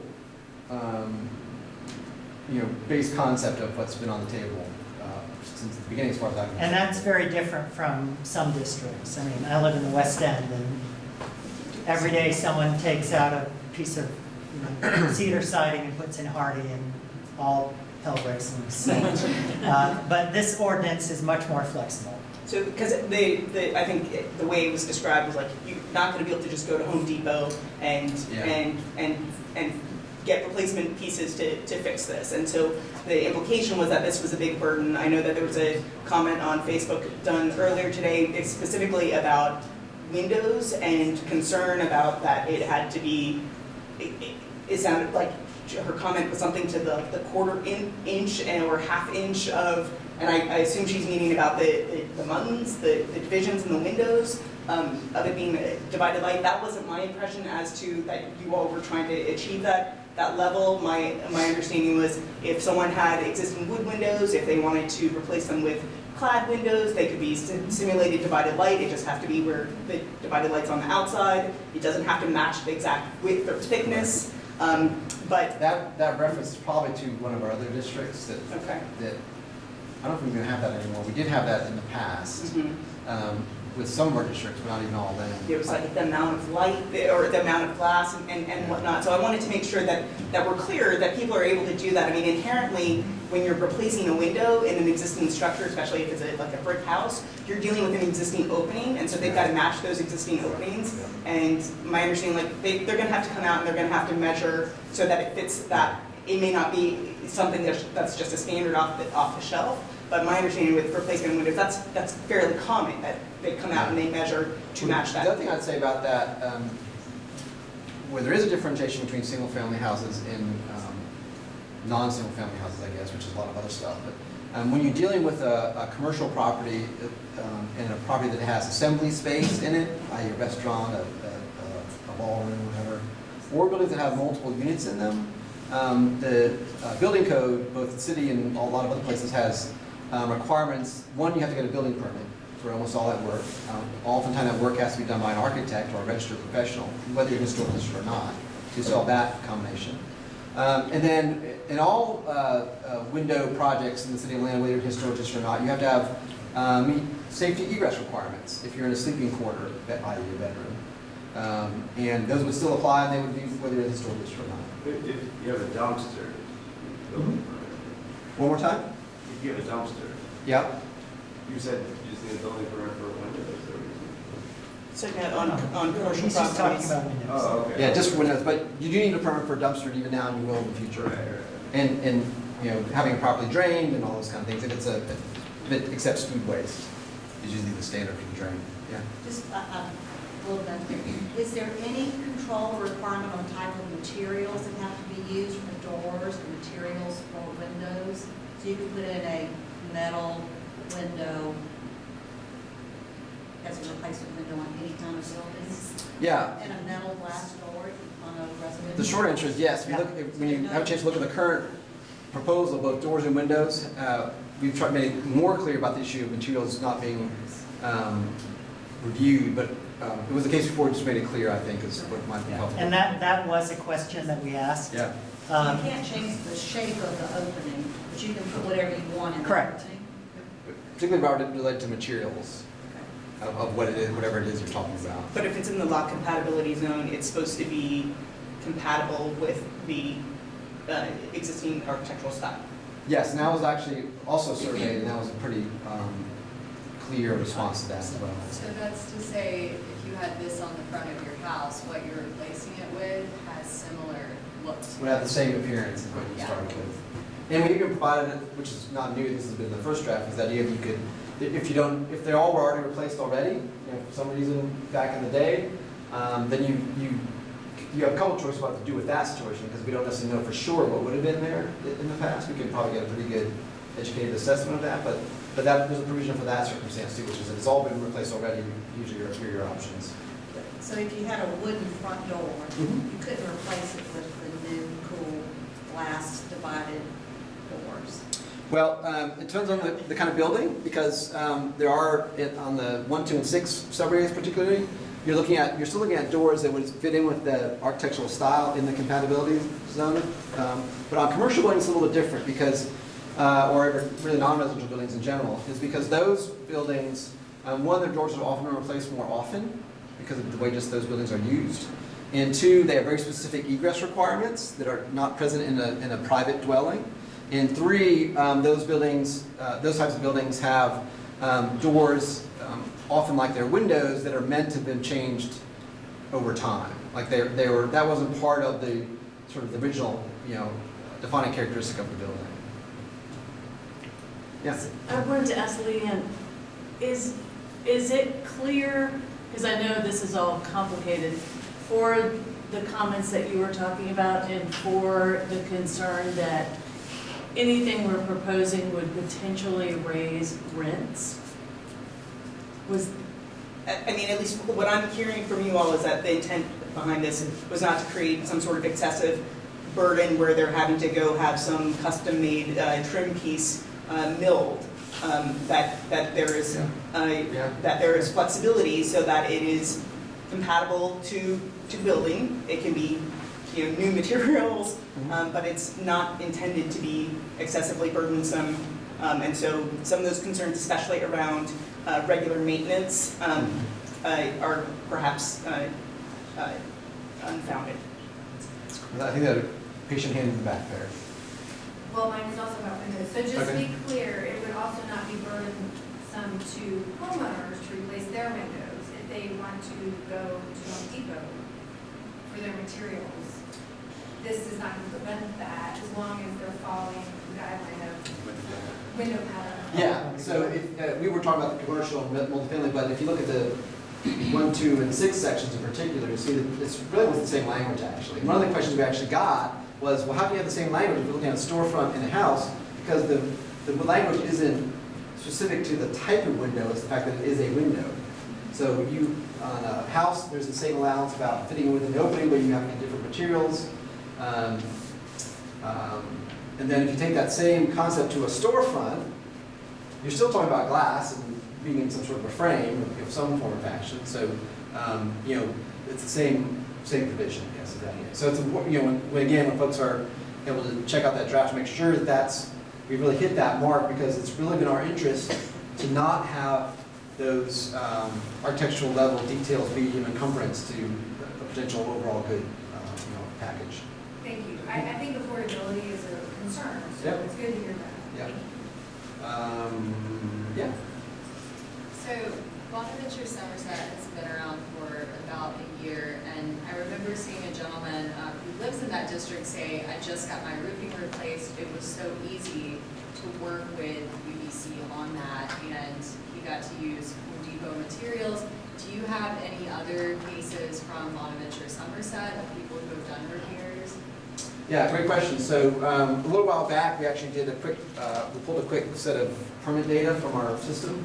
I don't remember the numbers offhand. I can certainly get them if need be. But so we had 90-some individual property units, including the condos and whatnot. So we got 90-some properties that have been in the district for about a year. I think we had maybe like a dozen types of permits total of any kind, including electrical permits and plumbing permits and whatever. And I think there was like 2 or 3 that were sort of outside exterior related permits. One was a sort of a porch. I guess the other one might have been this roofing project. And so both those were staff reviews. And you know, in the case of the one porch, I think it was actually an infill house that had been built maybe in the 90s, something like that, maybe the early 2000s. And so they had a couple different options about how to deal with that. Once we got, it was our first review actually, I would say. So we sort of had to get our feet wet a little bit on some of the details.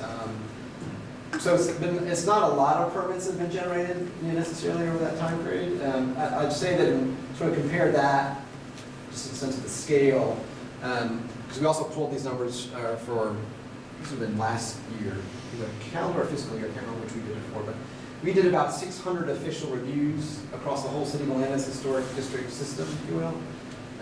And I think it was about half to a third were administrative reviews, and the other half went to the full public hearing procedure. And then of those that went to the public hearing procedure, you know, more than half of those were approved or something like that. I'm having to get all the data. It might be great to put on the website if you want to, just to give an example of the volume. Because one of the things people are sort of often asked about is, you know, how often does this come up? Like how often do people interact with our office? And so if you take that sort of 600 number for official cases, compare that to, as of last year, we had about 10,200 properties that have been required to get some sort of review by our office. So in that year, we did, you know, less than 10% of the properties have some engagement with our office in a given year. Yeah, 10%, that's right. Yes, another question? So again, on the residential windows, so the comment on Facebook said, when I spoke with a window expert from Infinity Windows by Marvin, the only manufacturer of quote approved HGO replacement windows for several HGOs in Georgia like Roswell and Savannah, as well as other places like Georgetown and Baltimore, he explained it very well. To replace 27 windows in my house with these approved windows would cost me $62,266.37. As the person who wrote the code in Roswell, that is accurate. In Roswell. In Roswell. You gotta have real wood, you have, I mean, no synthetic material, solid core. This is not Roswell.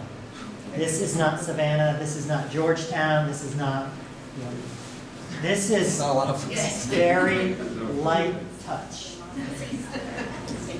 Wow, they wanted it that strict. Yeah, some people do. And then there'll probably be neighbors in Atlanta that still want that, might want that also. And that's something you're going to talk about. Yeah. So if a a type 2 certificate of appropriateness, say for a fence or windows, is denied, does that go to the UDC? Like, does it start over as a review of a certificate of appropriateness in the UDC, or does it go to the UDC as an appeal? Yeah, great question. So what the gentleman's referring to is, this is sort of in the beginning of the code section, sort of in the procedures part, if you're following along at home, is that, so there has to be an ability for the staff decisions to be otherwise reconciled if you disagree with them. So to answer your question, if a staff review is denied, for example, then you have the ability to appeal to the Urban Design Commission for getting a different outcome in that regard. And it has to be done in a certain amount of time, and then there's a certain provision about how we advertise that and so on and so forth. But yes, there's that option that would occur. And then with all decisions of the Urban Design Commission, there's an appeal through the legal system of if you're don't agree with that decision as well. Is that by cert? Is that by certiorari? It would be by general filing of appeal with Superior Court. I think it's, writ of certiorari. Is it by cert? I believe so. Does any of it go through the NPU, or does this take this? Nothing will go through the NPU any further. Great question. So the question was, would presumably reviews of some kind go through the NPU? Yeah. So the way the system is proposed to be set up, and this is the case in all of our other historic and landmark districts across the state of Illinois, is that the Urban Design Commission and the staff involved with that, and the notices that go along with that, and that sort of process is really becomes self-contained in that if you have a variance, for example, from the historic district requirements, and you want to do the design review because you're doing an addition, you need a design review because of the type of addition you're doing. Both those, one are handled at the same time. Two, they're handled at a twice-monthly meeting of the Urban Design Commission, and they can be done in the same sort of round of conversation. The NPU is not involved in the variances and special exceptions and things that are exceptions to the rules. We do strongly encourage that there be a partnership created with the affected neighborhood so they can provide input to the public hearing that does occur, because there's still a public hearing. It just happens quicker normally. Because we want to still know what folks have to say about it. And a lot of neighborhoods set up a group that allows that to occur, and they provide us a letter, or they come down to the meeting if they can and give their opinion about the situation. Yes, SUPs would have to go to the NPU. Okay. Caleb's pointing out, so that if you wanted to get on the... There's a special use permit is required currently in the Beltline area for public parking lots. That is an SUP in here, an SUP which is a city council approval. Which is what's an SUP? Special use permit, sorry. That would need to go to the MPU. So that would be one of the exceptions to that. CRB and the Thanks for city pointing that council. out. Yeah.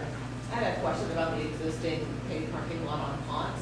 Is their special permit going to expire at 3 years, or they grandfather in for that now forever? Did they get a special use permit to put it in, you know? I didn't look it up. Okay. Sometimes, if they got a special use permit to put it in as if it's relatively newer, they do sometimes have time limits, but the older ones often do not have time limits. Newer ones normally do, but I don't know how long ago that might have been. 10 years? Yeah, I don't know. We'd have to look it up. We could find out pretty quickly because it would be part of the legislation whether there was a time limit or not. That's a good question. I would note that just to sort of get a little bit in the weeds on that topic is in the King Landmark District we do have time limits for surface parking lot permits, and it is I think it's 3 years. And yeah, 3 years are proposed in here as well. Oh, it is? That Okay. was what was one of the conditions in the Beltline overlay when Okay. they conditionally rezoned all that stuff Okay. that we carried over. Okay, good. We have a little tag team here. Yeah. Can we also, for folks who are new and maybe haven't been to a neighborhood meeting, can we quickly explain what the current land use practice is if you need a variance that you want to do something that is not allowed in the current zoning, you want to go beyond that, how that works, and then how that will now go through UDC? Sure. And folks who are involved in the neighborhood side of it, correct me if I'm wrong, because we don't usually go to those part of the meetings, but it's my understanding that if you wanted to have an exception to the rules now or before the historic district was created, you would, of course, file with the city with whatever your request is. You would be referred to the pertinent NPU, wherever that geography would be.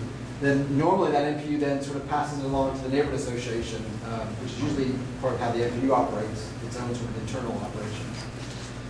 Then I think in this neighborhood as well, then there's a land use committee, which I think is what it's called, that would then do its analysis, and they would pass that back to the neighborhood association. The neighborhood association would then have a discussion, probably some sort of vote. They would pass that to the MPU. So if it happens again, they then, in this case, pass it on to what's called the Zoning Review Board. I mean, the Board of Zoning Adjustment, the BZA. And then that board would make the final decision about whether you would be approved for that variance or not, or special exception, what have you. And so what happens in a historic district, particularly like the kind that's being proposed here, is that gets collapsed, if you will, into whatever community engagement still needs that folks want to have happen on the neighborhood level, but there's the one hearing that all that comes together at one time at the UDC hearing. I think the first hearing was in the back there. Yeah, good job on the MPU process. Land use meets as a committee. We make a recommendation to the board in the monthly board meeting, and then that happens, and then the next week we present that at the general meeting, and then it goes to the MPU, same month, and then it goes to the ZRB and gets signed. So that process is 3 months. So you can compare that to the UDC process and how long that takes. Just 2 months. And the next question. We have a question from Facebook. Oh, I forgot about that. That's why you had me move to the second. I'm a walker, I'm a hand user, I'm sorry about that. I've been rotating them. Okay. If the regulations pass, how easy would it be to make it more restrictive down the road? For example, if windows are not restrictive today, how easy would it be to pass regulations so they were more restrictive in the future? Yeah, it's a great question. So the process is the same for any kind of amendment to really any zoning code, historic districts included. Is you would there'd be a proposal brought forward by maybe a group, maybe in conjunction with the staff. Someone might come up with an idea to change something, and so that would go through essentially would be a regular rezoning process. It's officially called a text amendment because you're just changing the words versus the map, for example. But it would go through the normal rezoning process, and that would include going back through the regular rezoning analysis process of the MPU, the neighborhood association, and presumably the land use committee or whatever it happens to be with the neighborhood association. Because you're changing the rules again. So you're not redesignating the neighborhood as a historic district. You're saying it's still a district, we want to change the rules along the way. And so you would go through that rezoning process, and that's 4 to 6 months, depending on how you work on it, but it includes all those normal public engagement points that you have otherwise for a regular kind of rezoning. Has that happened in the city? It's happened several times, actually. We've both added to districts, geographically speaking. We've done that at least 3 times. We've also 5 or 6 times amended either wholesale or piecemeal districts. Making them more or less restrictive? A little bit of both. It depends on sort of West End, where Caleb happens to live, was a sort of a wholesale change, and that was probably you could characterize that being just sort of a better package of requirements. Hopefully easy to read, that kind of things. We did add some new thoughts that we had sort of evolved as preservation thinking has evolved over time. But in the King District, it was we just scrapped the whole thing and started over and said, here's the priorities, here are the things we care about, here are the things we don't care about anymore, that kind of thing.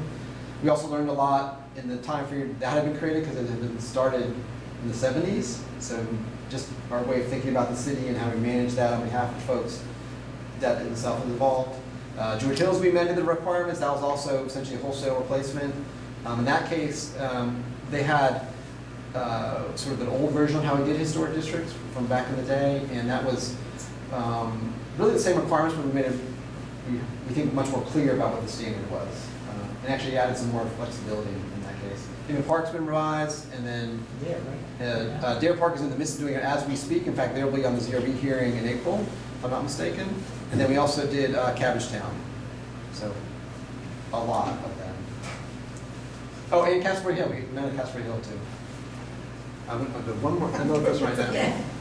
A question for Caleb. Going back to something I think you said earlier, and I just wanted to see if I could clarify. Did you say in certain situations, single-family homes may be 3 stories instead of 2? I don't think there are 3-story buildings per the compatibility rule, but if there were, they could in that case. Okay. but not for new construction. Yeah, I don't, It would be based on, this is a comparison to what is on the block face. I don't So think you're- there are any three Yeah. historic houses. Yeah, and you're, remember, you're comparing the apples to apples. So you don't get to compare a house to a particular apartment or vice versa.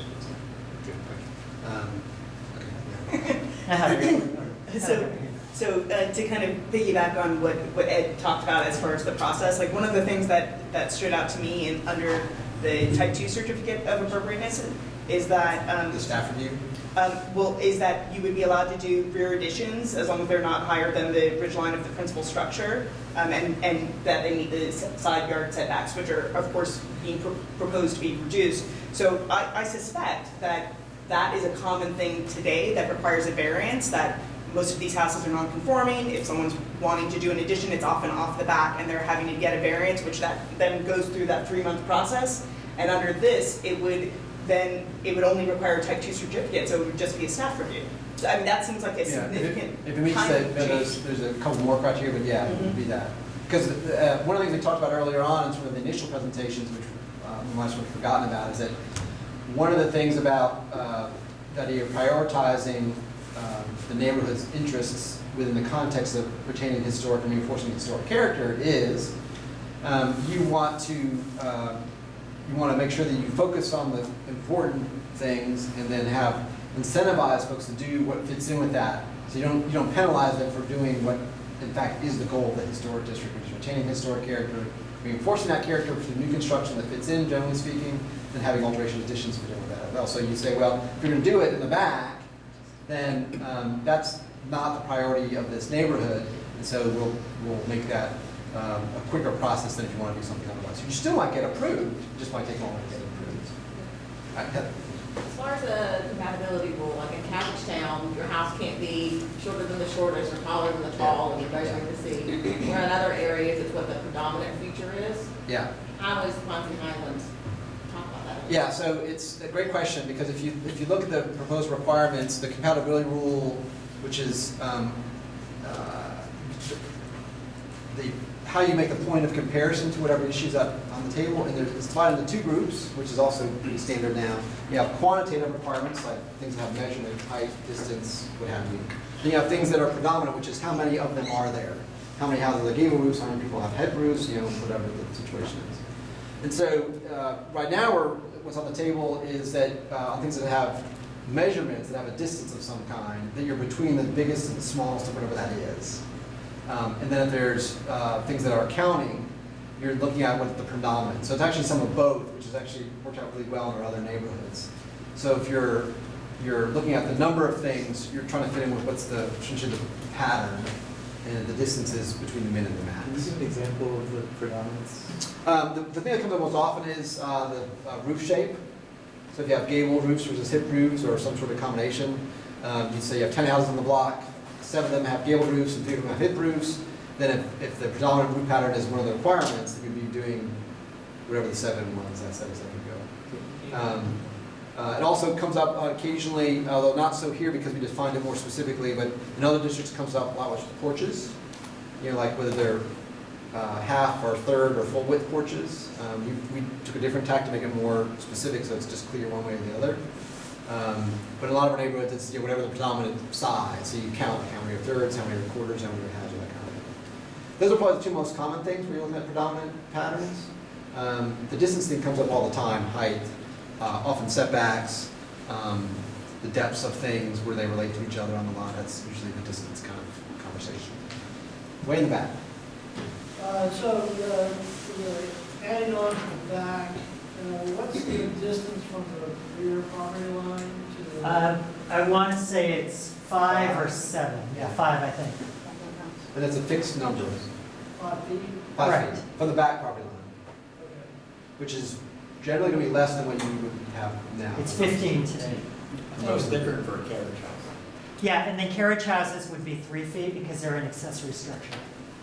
That's the same as a area 2 as well. Yeah, I believe so. That's right there. And then one thing I'll say about the accessory structures / carriage houses, this is also, again, our evolved thinking, is that in most of our districts, except for just a few that recently were updated, that accessory structure was based, that distances, those setbacks were based on comparing to other accessory structures, which you can probably already imagine is a real hassle, because you gotta go knock your neighbor's door, and blah, blah, blah, and you gotta do all this kind of stuff. Plus, there's actually not a lot, in some of our neighbors, there aren't a lot of accessory structures around to compare to. So what we figured out is that based on, going through this multiple times and whatever, we said, the majority of these places, two things that people, one, they want to have the building in the back corner of their lot.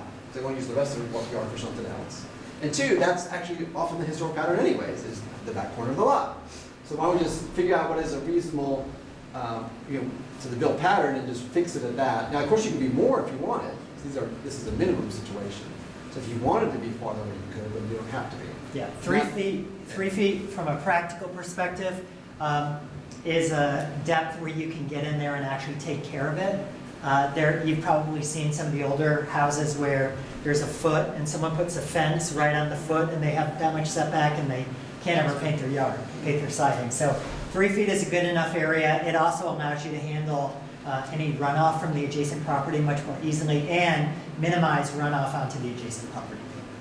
And it's part of this, often the historic pattern. Questions, the 3 feet measured from the eave or from the wall? From the wall. From the wall. So the eave could actually be closer to that. It could, up to a certain distance. I think which is 22 inches, which is not a historic, that's a city standard about how you measure, how things are measured, I guess. So there's exceptions to all these questions about distance to deal with eaves. Chimneys that bump out get an allowance. If you have a bay window, you get an allowance. If you have really fancy deep trim, you get an allowance if it's like projects out somehow, because that's part of what your house is or whatever. So that's a uniform standard across the city. In a practical sense, if you look at just a typical, I'll call it a real carriage house where they're trying to create a living space above it. Yeah. And they have some, kind of gabled structure as part of what that is. Can you do that and make it look like the styles of these homes and be 3 feet? Does it work? Yeah, it does.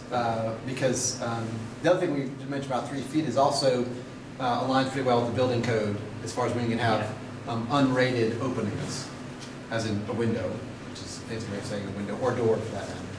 So the thing about the idea of making it fit in with the pattern, the historic patterns, is the idea of the height is real important, and then where it is on the lot is sort of your base sort of requirements, if you will. And then from there we're actually not saying you can do much more than that actually, because we want to allow that flexibility to have that be a way to have, that creativity, if you will, on the property. So you want to look at location and overall height, which is really what we focused on in this, which is also what we focused on in our other districts. Only one district in the city of Atlanta has accessory structure architectural requirements. And all the rest have no architectural requirements. And we did the same here. Question. Yeah. Have all of these things that you've gone through tonight, have they already been plugged into that first draft that we saw? Excellent segue, which there's a reason I've been going forward the whole time. So we have given you an overview of the changes. There is actually a new ordinance that Doug and I have jointly collaborated on, and I finished it up probably about 4 hours ago. We have obviously would like you to be able to review that in detail because, again, the words implement what we've talked about, and there may be things that are in here that are still of concern. There shouldn't be, but there may be. So what we would like is if there is a way that this can be shared, and we have it both in clean version, and I can also send you a very hard-to-read red line version showing the changes from the previous version. And I do that because some people, if they have a specific bit of content, they want to know right where it is and they want to look at it. So the idea is probably tomorrow morning I can export the red line to the neighborhood, and then we can commence with the review process. And then there will be a meeting next Thursday, really more of a Q&A like this to answer any questions or comments you may have on anything that you've read in the draft. Yeah, we'll get you next. The little first screen said final draft, so that'll be the final draft? No. This is, final and draft are somewhat contrary, but we always have this issue when we write codes. This is version 2.2. There may be up to a version 3, but what we want to do, this is our final draft presentation, because this is, in my opinion, probably, pretty close to the final draft. Now, the next meeting, with comments, we will invariably make additional modifications that will then be in the version that the city officially uses to commence the process under the Ponce Highland approval. There may be additional conditions on that as well. 2.2 is not going to be the version, even in a best case scenario, that is adopted by City Council. There will be iterations. Just say final draft on it. Yeah. There's always someone at every zoning meeting who says that, but we always call our last sort of 100% draft deliverable the final draft, and it's probably a term I need to change. And has this draft been reviewed? It sounded like this draft has been reviewed by the city from Yeah. from It legal has. standpoint? We still have a disclaimer on the bottom related to some legal considerations, but each time we do that, we're going to get more and more info. Yeah, so again, the idea is this will be distributed in clean and red line. We will meet next week, the 12th, and hear from you, having read it. Or, feel free to submit your comments. I mean, Amir, if you wanted to proactively set up a survey where people can give their open-ended comments to us in the meantime, that would be great too. But we want to use the next meeting really to go over specific nuances of the text and determine what revisions, if any, are necessary. And again, I already have a couple based on what we've talked about this evening that I think I'm going to propose just based on some clarification points and some comments that y'all have made. In the back. 2 questions. So you said that you would send it to the neighborhood tomorrow. Mm-hmm. When can the neighborhood expect to receive it from the board, to be distributed to the neighborhood? In terms of posting it, when we get it, we'll Yeah. post it to the website. So tomorrow we can look for it? Yeah, as soon as I get it from him, within a few hours, I usually. Then my second question also to the board. This flyer that was distributed on Sunday said that voting on absentee ballots starts tomorrow. If this is not a final draft, how and why would this start tomorrow? It does, the board voted on it, that's not what we're going to cover tonight, but it did vote on it. You didn't answer the question. I said, Why would we be voting on something that isn't final? that's not the purpose of this conversation, tonight. The conversation's about that, if you want to talk I'm about. just asking. I understand, I'm answering the question, the board voted on it, I understand. Could I ask, in y'all's experience, is it typical that a neighborhood would be voting before a near final or a final draft is ready for regulations? Because with Bonaventure Somerset, that was not protocol. We've never had a situation where folks did absentee ballots. That's the one thing I can speak to. That's the question of the neighborhood, how it wants to manage this process. We're not sure of how the voting aligns with the drafting because we don't do the voting. But what Jess is saying is when we did Bonaventure Somerset, the final regs came to the land use committee to then go to the board, and that's when absentee ballots were allowed after that. Yes. Because So- the land use committee and the board made recommendations Right. to the neighborhood based on those final regulations. And so the neighborhood was voting on a final set of regulations, but also with recommendations from land use. Yes. Which is what we consider the final, Jim can speak to that, he's land use, but that's when that formal application was in front of us. Okay, so we can talk about the voting at great length. That's not the purpose of tonight. I would wager a bet that most people that are very for historic district would vote no matter what the final regulations are. And the people who are very against it would vote regardless of what that was. The idea of allowing people to absentee vote was allow people to submit their vote whenever they wanted to from that point forward. They don't have to vote on the 6th. They can wait as long as they want. They've got to do that before the actual board meeting. And it was the point of it was not to suppress people from having the opportunity to vote when they want to.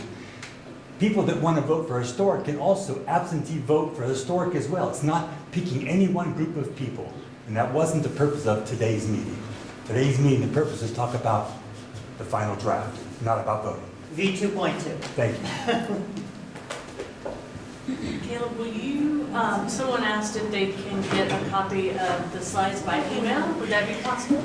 Yeah, I mean, it's public record. I mean, Okay. you can share anything. Will they go through an email? Oh, but they may not, yeah, they're too big to email. Will you give them to the board again? Yeah, they already have it. I sent a link to it in advance, so. I prefer it would be posted because that's where it bounces back from a lot of people's, is included. So could I ask, given that the neighborhood meeting with members will be the next opportunity to discuss voting, what is the appropriate forum to discuss that? I'm not sure I understand your question. So the purpose of this meeting is not to discuss voting? It is not. The purpose of this meeting is to discuss the actual draft document itself and to ask questions about the actual draft regulations. That's the purpose of this meeting. And it was discovered it was disclosed at the very beginning of the meeting, was to talk about the draft regulations and what the survey results were and how they impacted the draft regulations. And if you're saying it's not appropriate to discuss voting now? I said that's not the purpose of this meeting. I realize some people like to change When is the it meeting. appropriate to discuss that? I discussed it at the last general meeting. I discussed voting in great length at the last general meeting. Oh, you did? Yes, I did. All right. We can excuse them, but this is a planning meeting, we should be talking about It's- this, not a board. It's not a board meeting. Thank It's you. not, that's It's not a board meeting. I'm sorry, it's not. So let me just chime in, right? Because I know there's neighborhood politics, there's politics everywhere. My goal is with our meeting next week. I think we're very close, right? I really believe that this is unlike any other historic district in Atlanta, and we have made a lot of what, from a peer preservation perspective, would be concessions, right? To try to truly make something that's unique to Ponce Highland. I believe we're probably here, 99.9%, but what I want to do is I want to hear from everyone. Again, we'll make this online, we'll give an open-ended way for people to send questions to us so we can be primed for next week. But I want y'all and everyone else and anyone else who wants to be able to read through this, come back, provide final issues. If we see that there's one topic that we got completely wrong, we'll have to determine how to proceed at that point. But I would like these meetings, our meetings, Doug and mine, and all of your meetings, to be used to focus on content and let whatever the structure is be on the side. Quick question. Can we also see the survey results? I mean, it seemed very interesting. Yeah.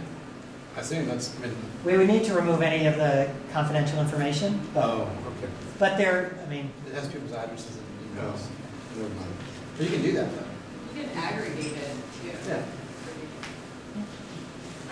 Doug, I think you had mentioned as we were going through that there was, in the commercial mixed use areas, that there are some structures that are more residential in form that you were getting some consideration to applying the lot compatibility zone. Is that something that's already in this, or is that something that's still being considered? It's not. Just sort of trying to figure out how that would sort of go, work operationally. But the one thing about those kind of buildings, they sort of stand alone on their lots, which makes that more of an interesting way of thinking about it. Versus the other buildings are typically, they are standing alone, but they also take up more of their lot, usually go side to side in different forms. So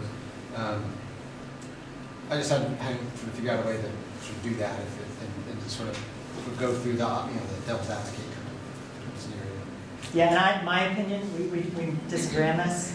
I think that because this is also about design review in some cases, and along the belt line where buildings can go up to 15 stories tall, why would we regulate only the first 15 feet of new construction, for example? I think you're talking more about alterations and additions, maybe?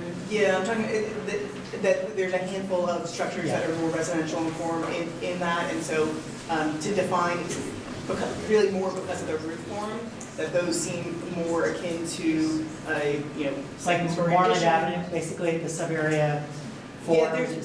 there's some even there's some on North Highland as well, and there's some on Linwood, like behind Fellini's and Ponce, that aren't necessarily used for residential, but it's a residential structure, and so it seemed like for alterations that because of the roof forms and things like dormers and second-story additions, it would make sense to kind of treat them similarly versus the flat roof commercial buildings where you would do that 10 feet back and then you've got some flexibility. One easy way to do it would just be to say to historic stack flats or detached house building type. And that's why the building type thing is great, because you know if it was built in an apartment, and then it has a standard.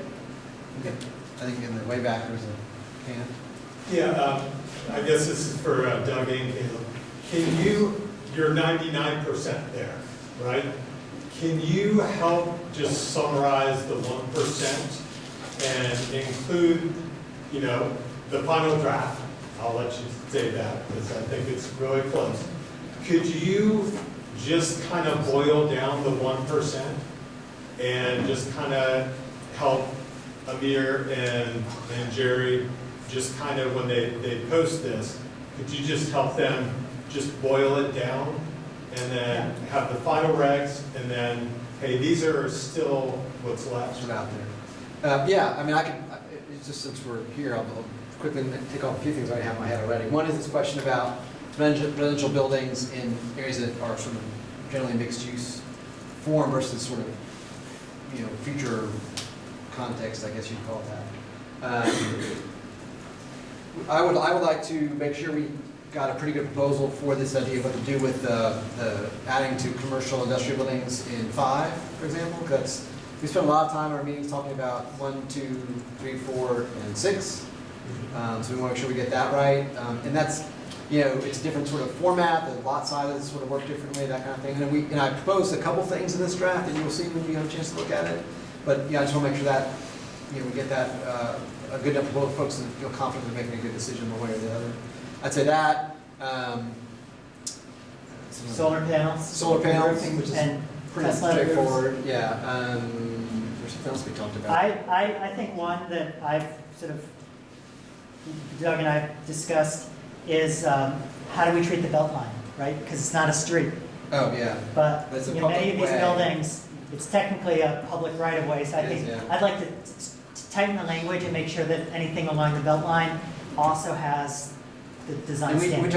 We mean adjacent to the belt line, belt not just line. in that separate. Like Ford Factory or Telephone Factory or new stuff that goes next to that. But so I guess my point is we can probably think about it tonight about 3 o'clock in the morning. I'll call you and let you know. How much of it relates to houses? Not as much probably. I would, I'm just, not a lot. I'm just trying to think of, I'm just trying to go through my head where I had questions still. But not a lot. I think it's more about the non-house stuff probably. I think it's all commercial. Mostly, yeah. I think it's, I mean, to Caleb's point earlier is that we want to have a proposal that is, internally, hopefully as easy to read as we can, internally consistent, to use our defined term there, not architecture, and that, is a real proposal for folks to consider one way or the other. Because what we don't want to have happen is folks, if we can help it by any means, is to have a proposal where they don't feel like they're making a good decision about a package. And that would mean that we have, not done our job, if you will, because that would be the, kind of the, not the worst thing that could happen, but it just wouldn't be the, wouldn't be the right to give folks a sort of half-baked piece of pie, if you will. So. Thank you. There were, I think last weekend, PH&A distributed flyers to residents, and they referred directly to some draft regulations that have changed. Are you guys going to go door to door and redistribute flyers? We distributed flyers for our purpose to do surveys We distributed flyers and to notify people there was a deadline to survey. We distributed flyers to notify that there was voting. We distributed flyers to know there was absentee voting. Okay, and you We- had we- pros we- and we cons distributed- of, you had pros and cons of specific I didn't regulations. listen. We have to see pros and So cons. we're going to update those? That's not, there wasn't. You're misstating what it said. The content of the flyers is related to the chart on the second part of the flyer. I think she has a copy of the flyer. I have it. I know. The content was reviewed by the city. They reviewed that information. We provided information based on their comments. It was a one page of the chart, consolidated, very short piece of information to give people information that many people felt useful. It's not the purpose of today's meeting. I realize that you want to complain about something because you need to. That's not the purpose of today's meeting. No, Thank it's you. about It's not the purpose. I'm not going to do it. I'm not going to do it. I'm not going to do it. I'm not going to do it. This meeting is over. You're not going to educate and You're inform not the going to do it. residents ahead We're of not the going to do vote. it. I've said it 10 times now. We're not going to do it. It's rude to them. They've come here and spent their time to help you understand what's going on. It's rude. Please stop. No. No. No. The relabeling doesn't All right. change. Any other content questions or next step? I had a schedule point. Okay. So in the chart, that I don't know if you have it tonight, but it was the purple. In my other meeting, I put this up. The gold and black chart had this sort of scheduled meetings. We had the 3 columns, like city meetings, deputy meetings, that kind of thing. So one of those we had put on that chart. ZRB, Zoning Review Board meeting, was the 2nd or the 9th. For folks who are following along at home, the 9th is during spring break, or APS at least. So we have agreed with the zoning administrator to go on the 16th of April. And there's 2 great things about that, apart from more time to make sure we're not missing something. But also, this means that the notices for that meeting, this will be the public hearing, this is the city step in this process, would be after the March 18th meeting. So you wouldn't have folks be confused by getting a notice about a meeting that's coming after a meeting they're not going to go to. So the meeting would be on the 16th, the public hearing downtown.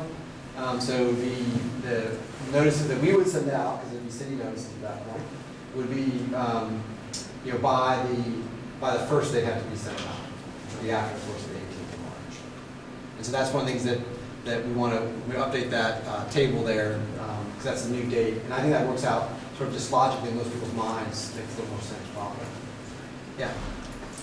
Maybe this might be a little bit of a dystopian question, but if this coronavirus I was thing. about to ask that. No, we're serious. It's for real. Yeah, I think if this coronavirus thing does really start to kick in, will the city make adjustments? Is there any contingency planning?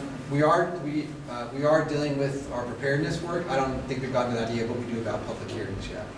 But it's a great point. We are dealing with how we deal with our customers, our counter staff, those kind of things. Yeah. How would that be communicated?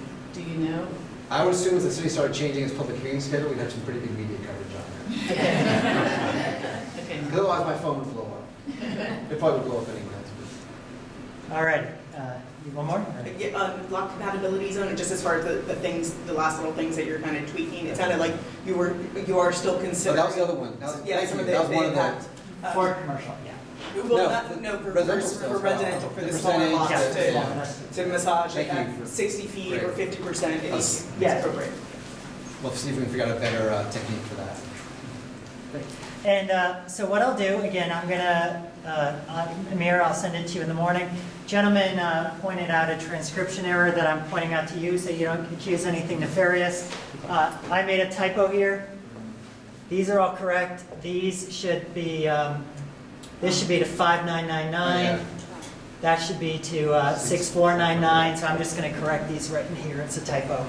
So I want to make that change in the morning, Amir, so that we don't get 400 comments about how the numbers don't make sense. The math doesn't make sense.